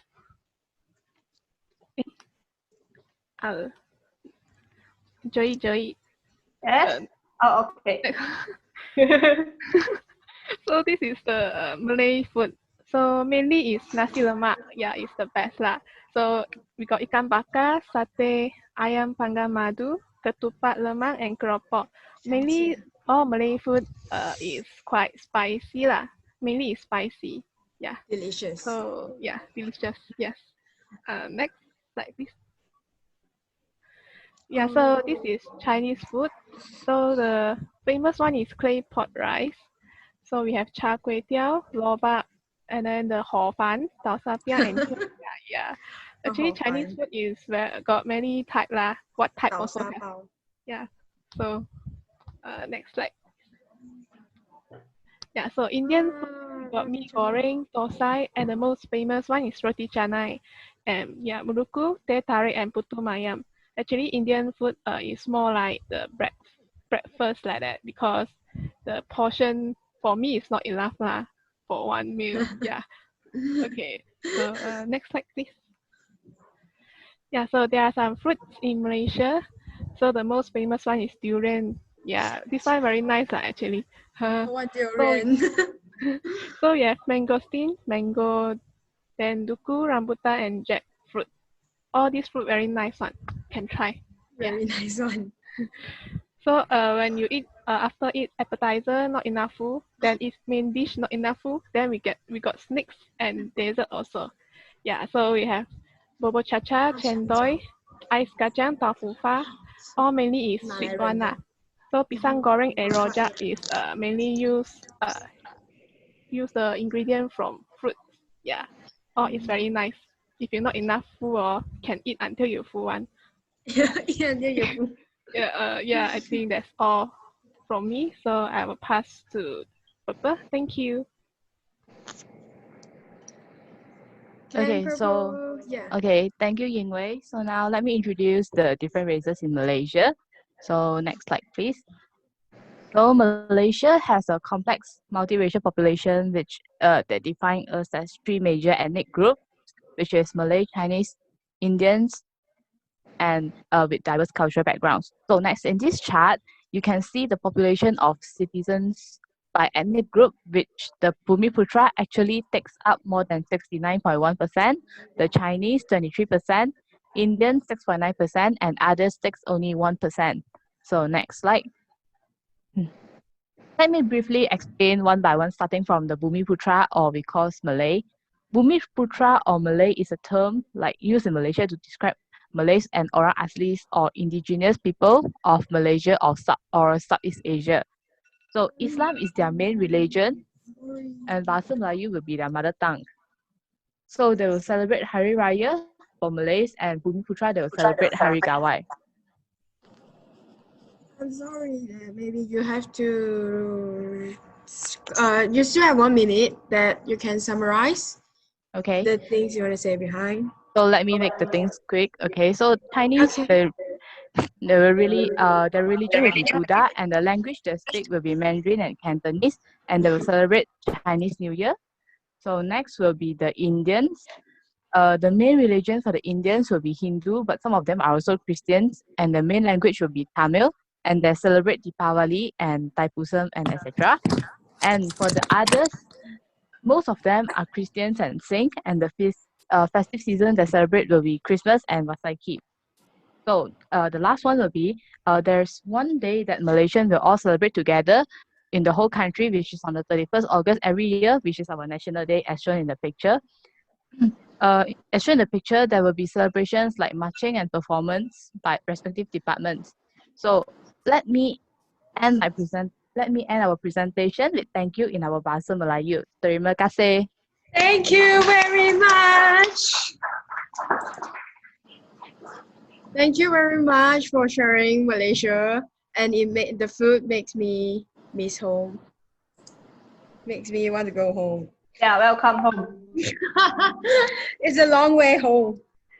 Then now let's welcome Mika from Toyo University, and she's gonna tell us about Japan. Mika. Yes. Hi. Hi. Hi. Yeah, you can Hi. start. Yeah. I shared my screen. Okay. Mika. Yeah. Okay, then let's start. Hello everyone. Konnichiwa. Hi. Konnichiwa. I'm Mika. Konnichiwa. I'm Mika. I'm from Japan today. I want to introduce about Japanese old folk house. In Japanese said kominka. Kominka, yeah. Kominka is one of Japanese traditional wooden house. All the folk house are stipulated to be over 50 years old. The style of this house has several characteristics. For example, tatami. This is a mat made from rushes. When you step on tatami, you have to take off your shoes. And second, engawa. This is engawa. This is a veranda like a wooden floor outside the Japanese style room facing the garden on the first floor. When you drink beer in engawa, you can feel more dishes. It's the best. And also when you stay in kominka, you can feel relaxed and comfortable. In recent years, the number of places where kominka are renovated into cafes and hotels and restaurants is increasing because a lot of houses very old and these are destroyed without being used. Then I introduce some renovated spots. First, Hayaba Coffee. This is cafe here in Tokyo. In there, you can try some Japanese sweets like anmitsu, but there one of the best food is egg sandwich. The combination of thickly baked fluffy eggs and the bread is very delicious. So when you visit to there, I recommend you to try egg sandwich and coffee in breakfast or lunch. If you want to check more Kayaba coffee, please check this cafe Instagram. Second, Nipponia. This is hotel. Nipponia regenerated to the kominka that are no longer used in a way suitable for its region, and they are used as hotel. This hotel is located throughout Japan, including Chiba and Yamanashi, Gifu, etc. So when you stay in Japan, I recommend you search for a hotel that is close to the place you are visiting and stay there. If you stay here, you can feel Japanese culture and history and tradition. And also you can stay relaxed and comfortable. If you want to take more Nipponia, please check this hotel on IG. You can look some photos and details. Then, if you have a chance to come to Japan, how about you try Kominka? Everyone please try and go there. That's all. ありがとうございました. Thank you very much. Thank you. Thank you, Mika. Thank you. Thank you, Mika, for sharing with us. Kominka, yes, Kominka, I think so. In Japan. Sorry. Thank you. And now let's welcome Sayoko from Toyo University and tell us more special or more about Japan also. Sayoko, are you online? No, 我先叫一下. Sayoko, hello, are you there? Sayoko. So I think maybe there's some technical problem. And now let's welcome the next one first. And Gopal, are you here? Yes, I am here. Okay. Let me share my screen. Wait, so now we're gonna welcome Gopal from National Taiwan University to tell us about India. Remember, it's India, not Indonesia.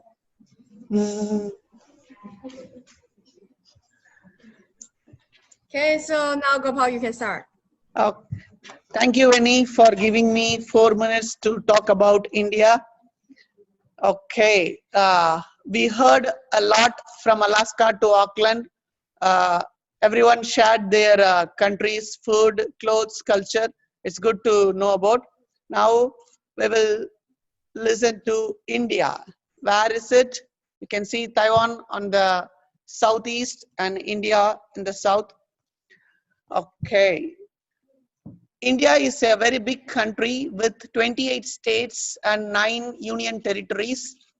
Good that there is no Indian here, because always when I say something, it will be a clash from the east, then the south, from the north, because we have different cultures, religion, language, everything is entirely different. That even though we are from the same country, we feel that they are from different countries.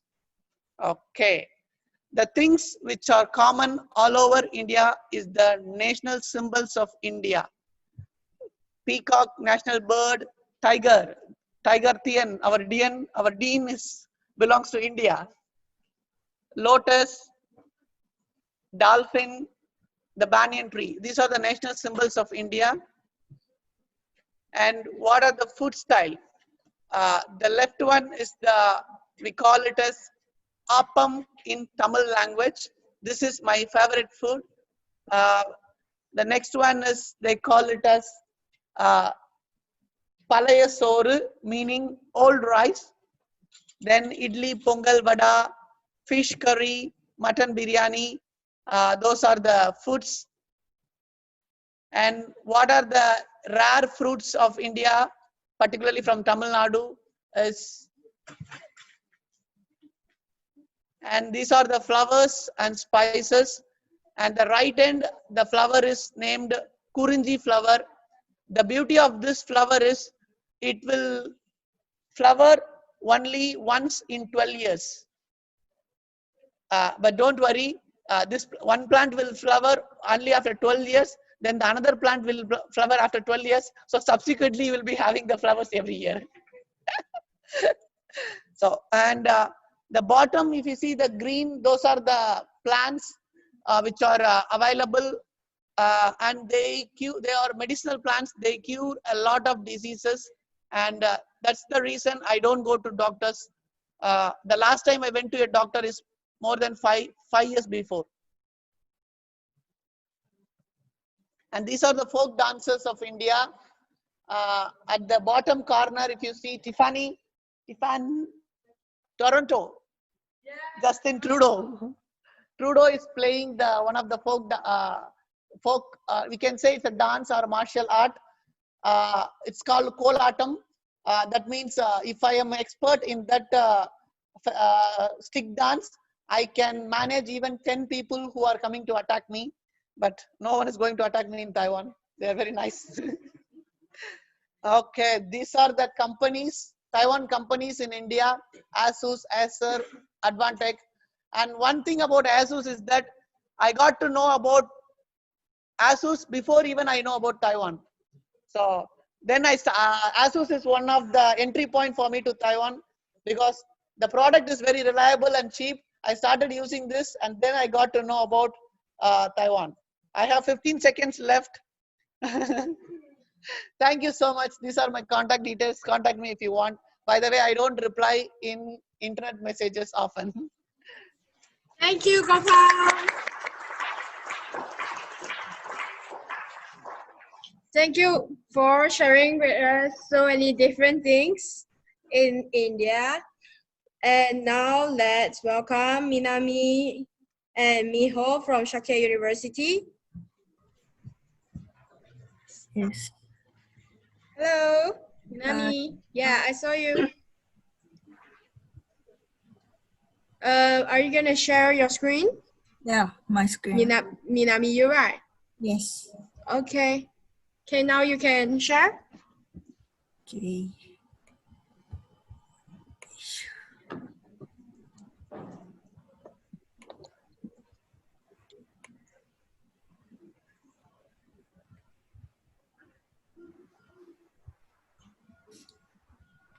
Hello everyone, I'm Minami. I'm Miho. We are students of Shokei Gakuin University. We'll start. Do you like fireworks?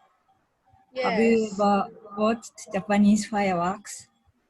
We really like fireworks. Japan has many kinds of fireworks and many fireworks festivals in summer. So we'll talk about Japanese fireworks.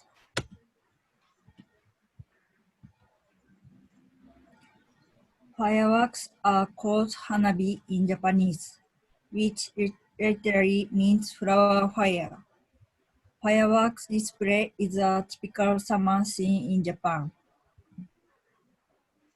There are many celebrations in the world that use fireworks, but Japanese fireworks are enjoyed as a form of art by the Japanese people. Many fireworks displays are held across the country during the months of July and August. I'm from Akita, Japan, and there is a big fireworks competition. Please watch this video from Omagari Fireworks Competition.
This is the three major fireworks competition in Japan: Omagari, Nagaoka in Niigata, Tsuchiura in Ibaraki.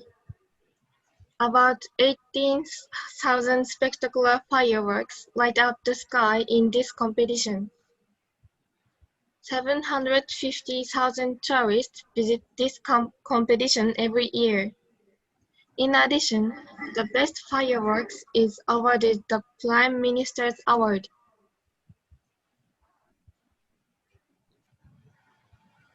There are a lot of sparklers, so we will introduce 3 small fireworks. First, Japanese sparkler, it's called Senko Hanabi in Japan, and Senko means a stick of incense. Sparklers called Senko Hanabi are traditional small fireworks in Japan. They were invented in the Edo period. When you light a sparkler, it makes a small red fireball at its tip, which gets bigger and bigger.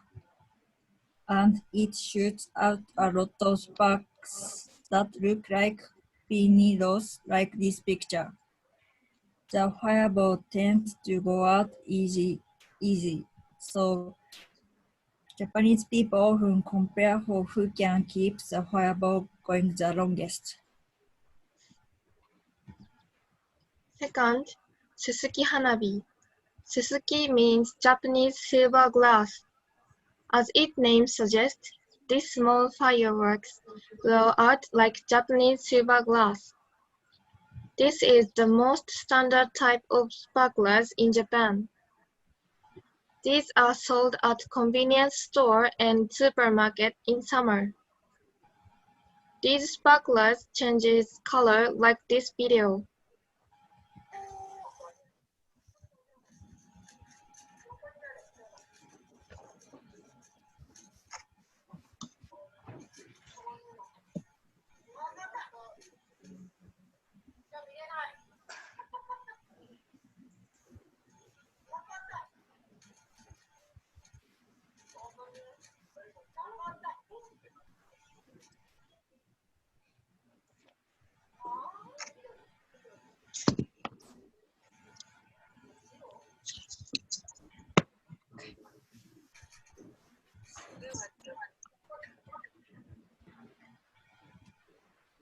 Third, Nizumi Hanabi. The word Nizumi in Nizumi Hanabi means mouse in English. Nizumi Hanabi takes its name from the fact that the fireworks move rapidly and unexpectedly as the mouse does. Nizumi Hanabi are round, flat fireworks that spin around while shooting out sparks. It's a little dangerous, so you need spacious place to freely enjoy this type of firework. Unlike just watching quiet and beautiful fireworks, you will get a kick out of Nizumi Hanabi.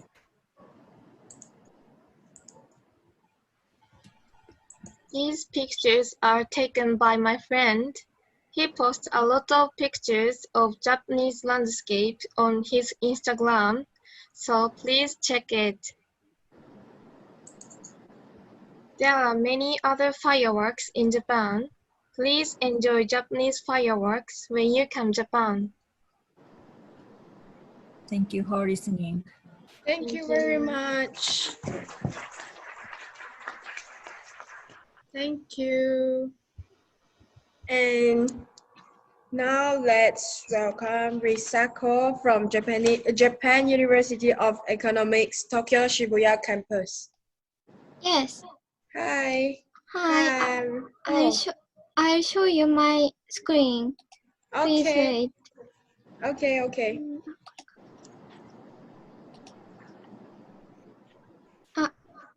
Can you see it?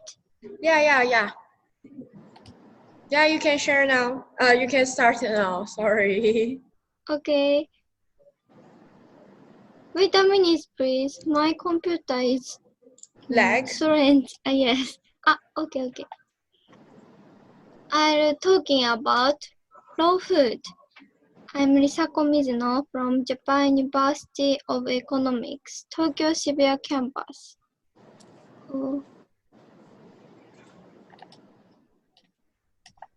Japanese like raw foods such as fish, egg, and sweets. I think raw foods are good at my health. Reason 1. They are suit every season. Japan has 4 seasons: summer, April, winter, and autumn. Thus, each season has very beautiful sight. But more take care of temperature. 2. They are very safe, so we can eat very easy. 3. They are very good at your health. Case 1. Raw fish such as sushi and sashimi. We often eat they. Cats sometimes eat fish too. Particular, I like tuna. Raw fish are good at our skin and body. It is high protein and low fat. Case 2. Egg rice. Egg put over rice. It is popular food in Japan. I eat this when I was a child. There are many amino acids, so they are good at our body. One use were kept by them. Case 3. This is warabi mochi. Warabi mochi is this. It is Japanese traditional sweet. Use only warabi powder, water, and sugar, so it is very healthy. We apply anko, kinako, and black honey. Anko is very sweet, made by sugar and beans. Kinako is made by beans, sometimes add sugar. Black honey is very sweet. Or it's very sweet. Yes, they are very sweet. Particular black honey is sweet. Very sweet. Yes, black honey made by sugar too. I eat it when I become fresh in my stomach. Thank you. Thank you very much. Thank you, Risako. Thank you. To let us know so many sweets. And now let's welcome Ayaka from Japan University of Economics, Fukuoka campus. Ayaka. Hello, Ayaka, are you here?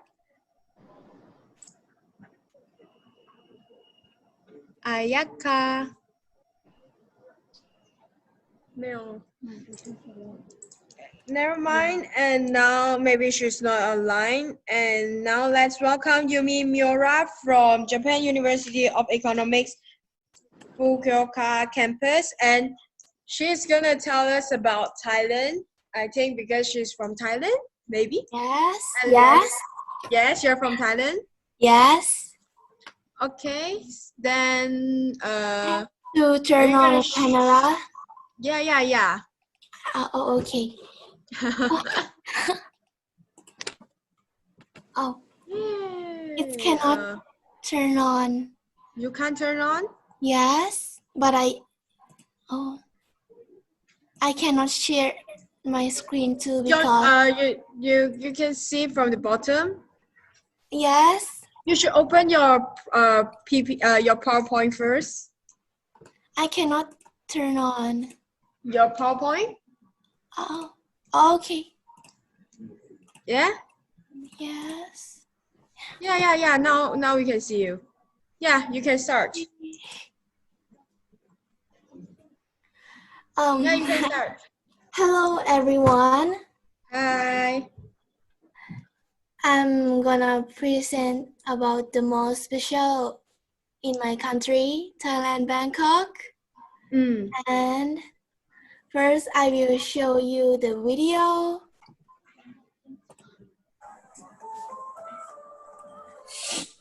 First, this place, Bangkok.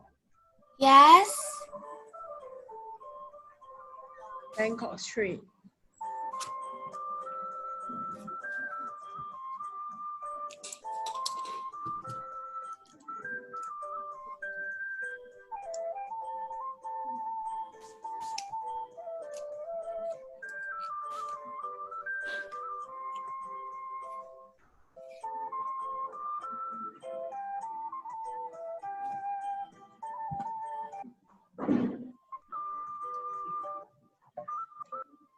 说他是从泰国来啊？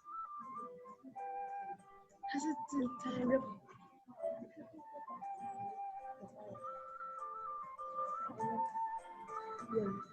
Đạt nữa đâu.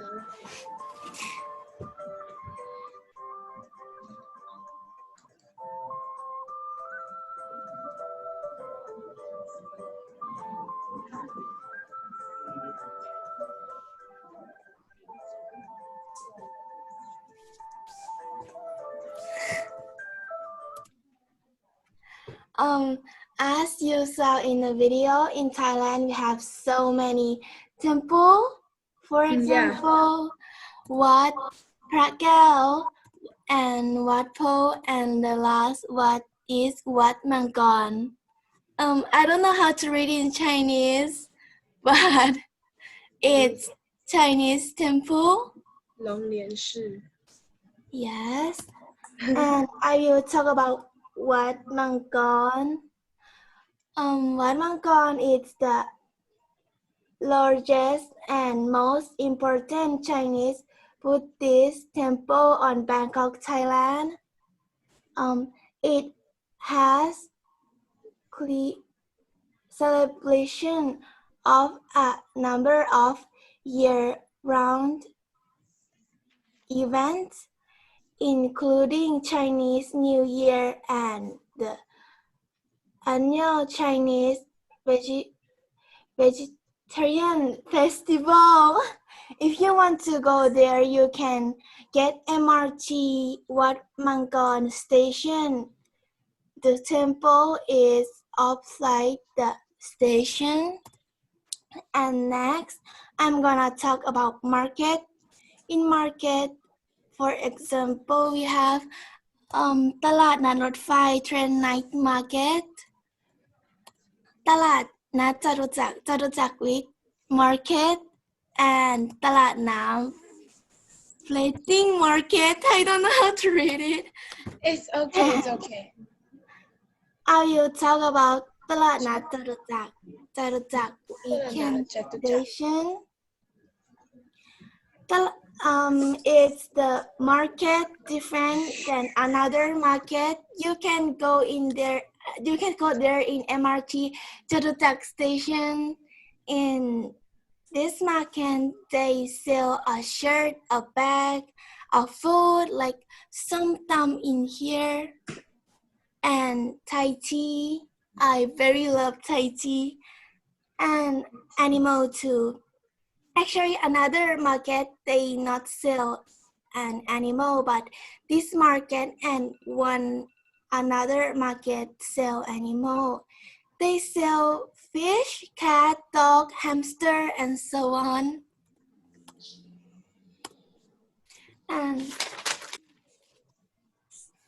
And the last, I will show you the place you saw at the end of video. It is the Sao Xingsha. Is giant wings.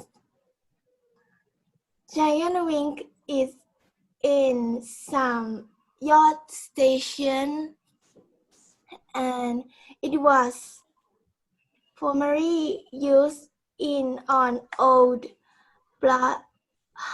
Brahmin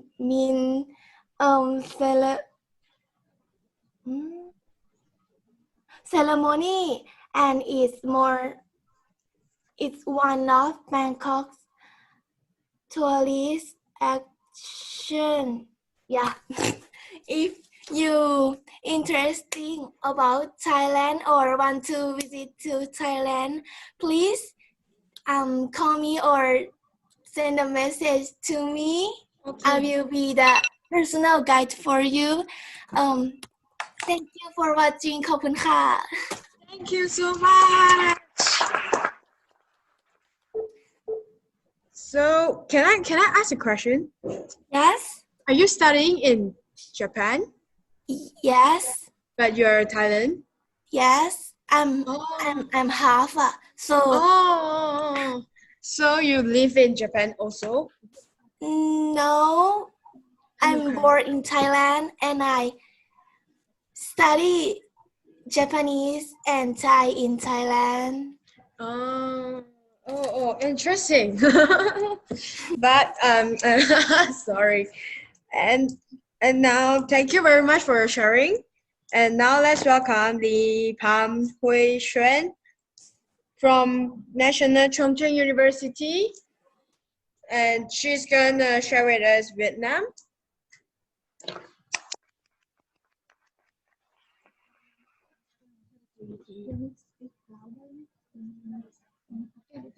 My voice is not so loud. Because it's near, so it's okay. But sorry, give me a minute. And yeah, now you can start. Oh, thank you.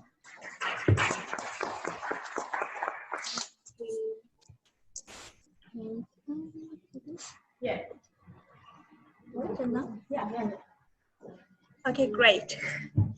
So, hi, I'm Rosie. I'm another representative of Vietnam. So, in my turn, I would try to introduce some Vietnamese points to you guys. So, don't waste time, let's start. First, if you want to travel to Vietnam from Taiwan, the fastest way is to take a flight. Here. It just takes you 3 hours to fly from Taiwan to the north or the south of Vietnam. So this is where Vietnam is located on the world map. It's right there in Southeast Asia. So this is our national flag with the yellow star with the red background. And we will make our symbol become a hat, a t-shirt, and even become our national custom like this. We also have our own keychains with national flag as a souvenir. And there one airline called Vietjet Air, they paint their plane with our national flag and let it fly all over the world. We also decorate our national flag on some special events, like especially as on our national days, and we will hang our national flag in front of houses and in every single corner of the street to celebrate it. Of course, we are proud of Vietnamese. So this is our national flower, lotus. There's many reasons why we choose lotus as our national flower, but the reasonable reason is it's elegant, and we Vietnam consider as a Buddhism country, and lotus is an important symbol of Buddhism, so we choose lotus. Some people even decorate their house with lotus to make it more elegant. And we also make lotus become our tea. It will help people fall asleep easier. Yeah, this is our national animal, buffalo. Because our country considered as an agricultural country for a long time ago, and the buffalo become our best friend, and it helped us for the farmer work. This is, I believe, is a part of our childhood memories when we take care of our family buffalo when we finish our school time at like this. So that's what I want to introduce of Vietnam. So see you again. Yay. Thank you, Sam, for introducing us Vietnam. And now, last but not least, now let's welcome Sam, Chen, me, and Daryl. We're gonna tell you about Malaysia, and why are we here? We're studying here, but we are not exchange students. We are part of a real university students here. So we're gonna be here for at least 4 years. And now let's welcome Daryl. Sorry. Daryl will first share with you, and let me share my screen first. Sorry. Okay, now we're gonna share with you guys, and let's start. Yay!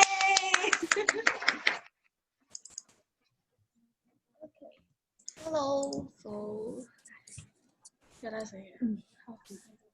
Okay, so now I'm now to introduce Malaysia.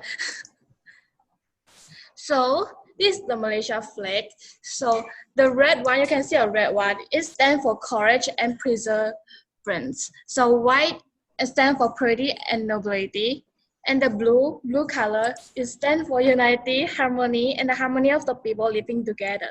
And yellow stand for royal family. Oh my god, okay, the moon is something like Islam. This is a federal religion of Malaysia.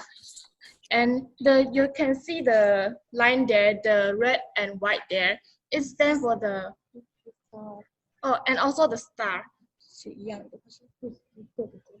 it's the same. The star have the 14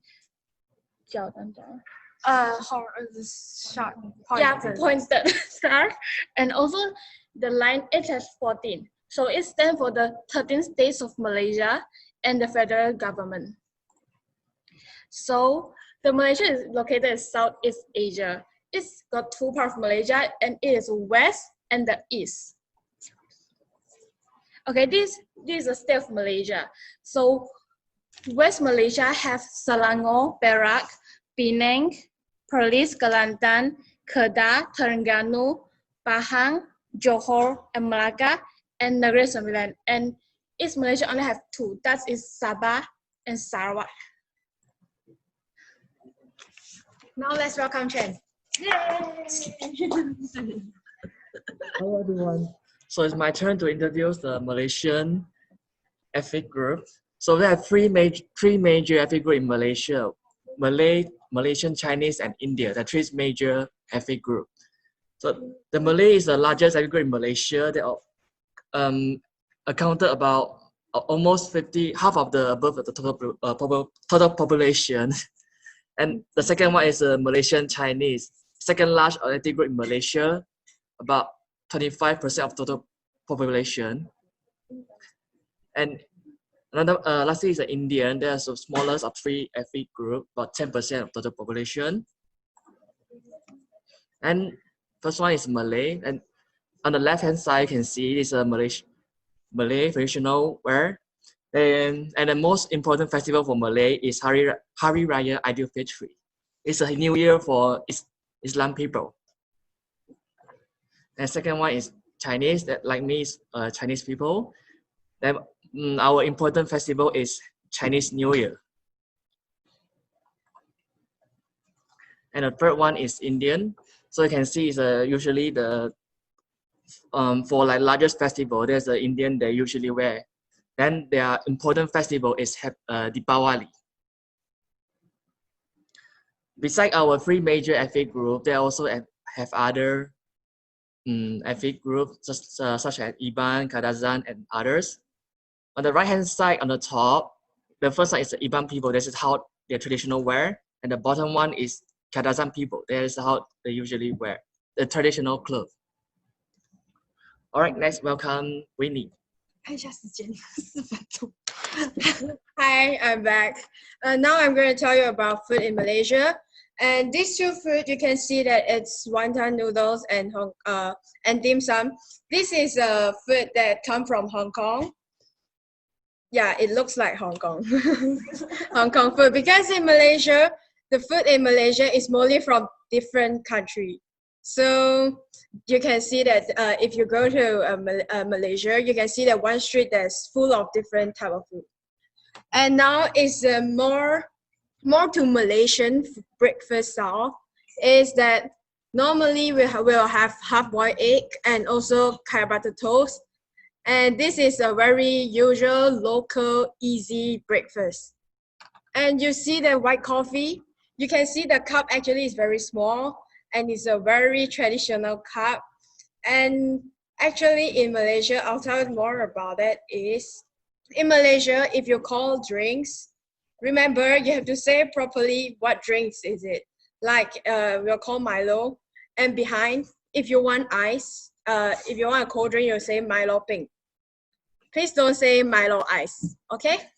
If you want to go Malaysia, please note these things. And if you want a small cup, you just say you want Milo panas or teh panas. Yeah. Yeah, that's for hot one. Just Shokei. But if you want a hot drink but a big cup, it's called Milo ngalat. Okay? So remember if you can remember, but yeah. And the next one is chicken rice, and it's also very famous in Malaysia. Yeah. And now it's cendol. Yeah, just now, but because they're already in Malaysia, but these have already introduced, so I don't say much. And pakute is more to Chinese food. And nasi lemak is very good. Better you buy the packet one in triangle. This is my favorite. and another one is roti canai. Roti canai is more to Indian food that you can always see it in mama. Yeah, we call it mama. And now it's the Hokkien noodles. Hokkien noodles in different places, in different states, the name is different. In Penang, they call it Hokkien noodles, but in KL, means Kuala Lumpur, most of the place they call it prawn mee.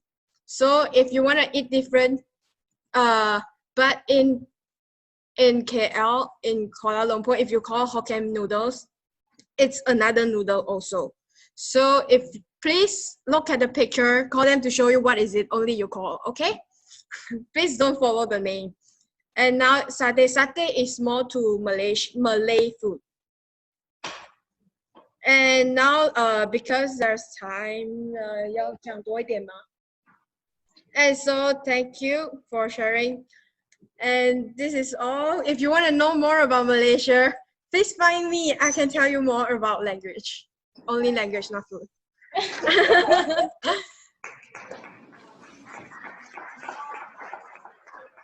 So now is the Q&A session. If you have any questions, you can just unmute your mic and cue me, and I'll cue you. I mean Q-U-E-Q, not K-I-L-L. And is there anyone that questions on it at here? Like Gopal, Nana, if you have any things to ask? Gopal? Yeah, come here. Let's see that. Do they have any questions to ask you guys? Hi, I'm going to ask you two questions, very easy questions.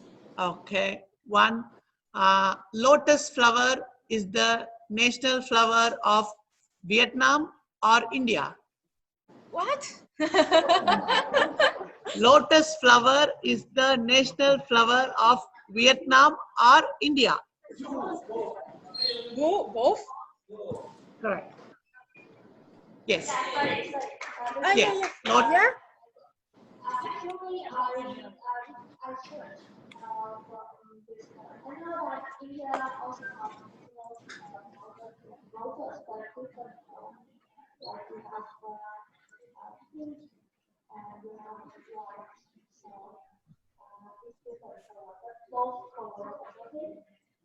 Okay. Then we both have lotus flower, but different colors. Yeah. Okay, then.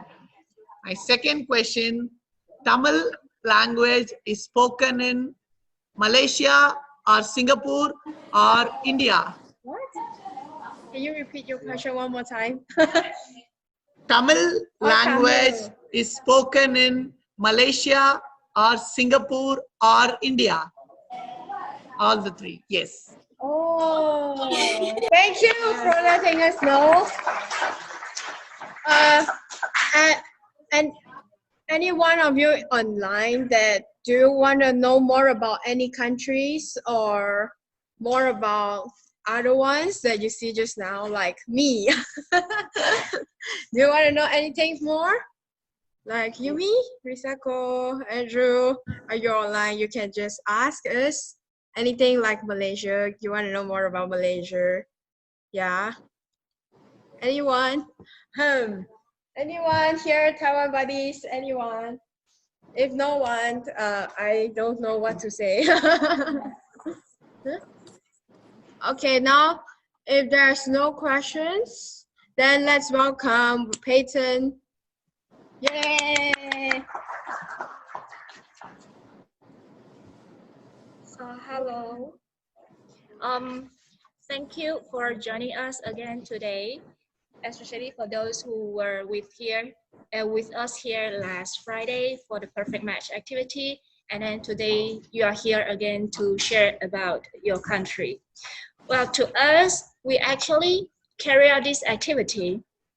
We hope through this stage, through this way, we can connect each of you, not only among ourselves with our partner universities, but then even with the participants who came all the way from other universities in Taiwan. They get to know you, and you guys from Canada, from US, from Philippines, and from Japan, you all get to know each other as well through these two activities. Like I said, we'll send you the email addresses of every participant to all of you, together with the links of perfect match activity as well as the middleware online activity.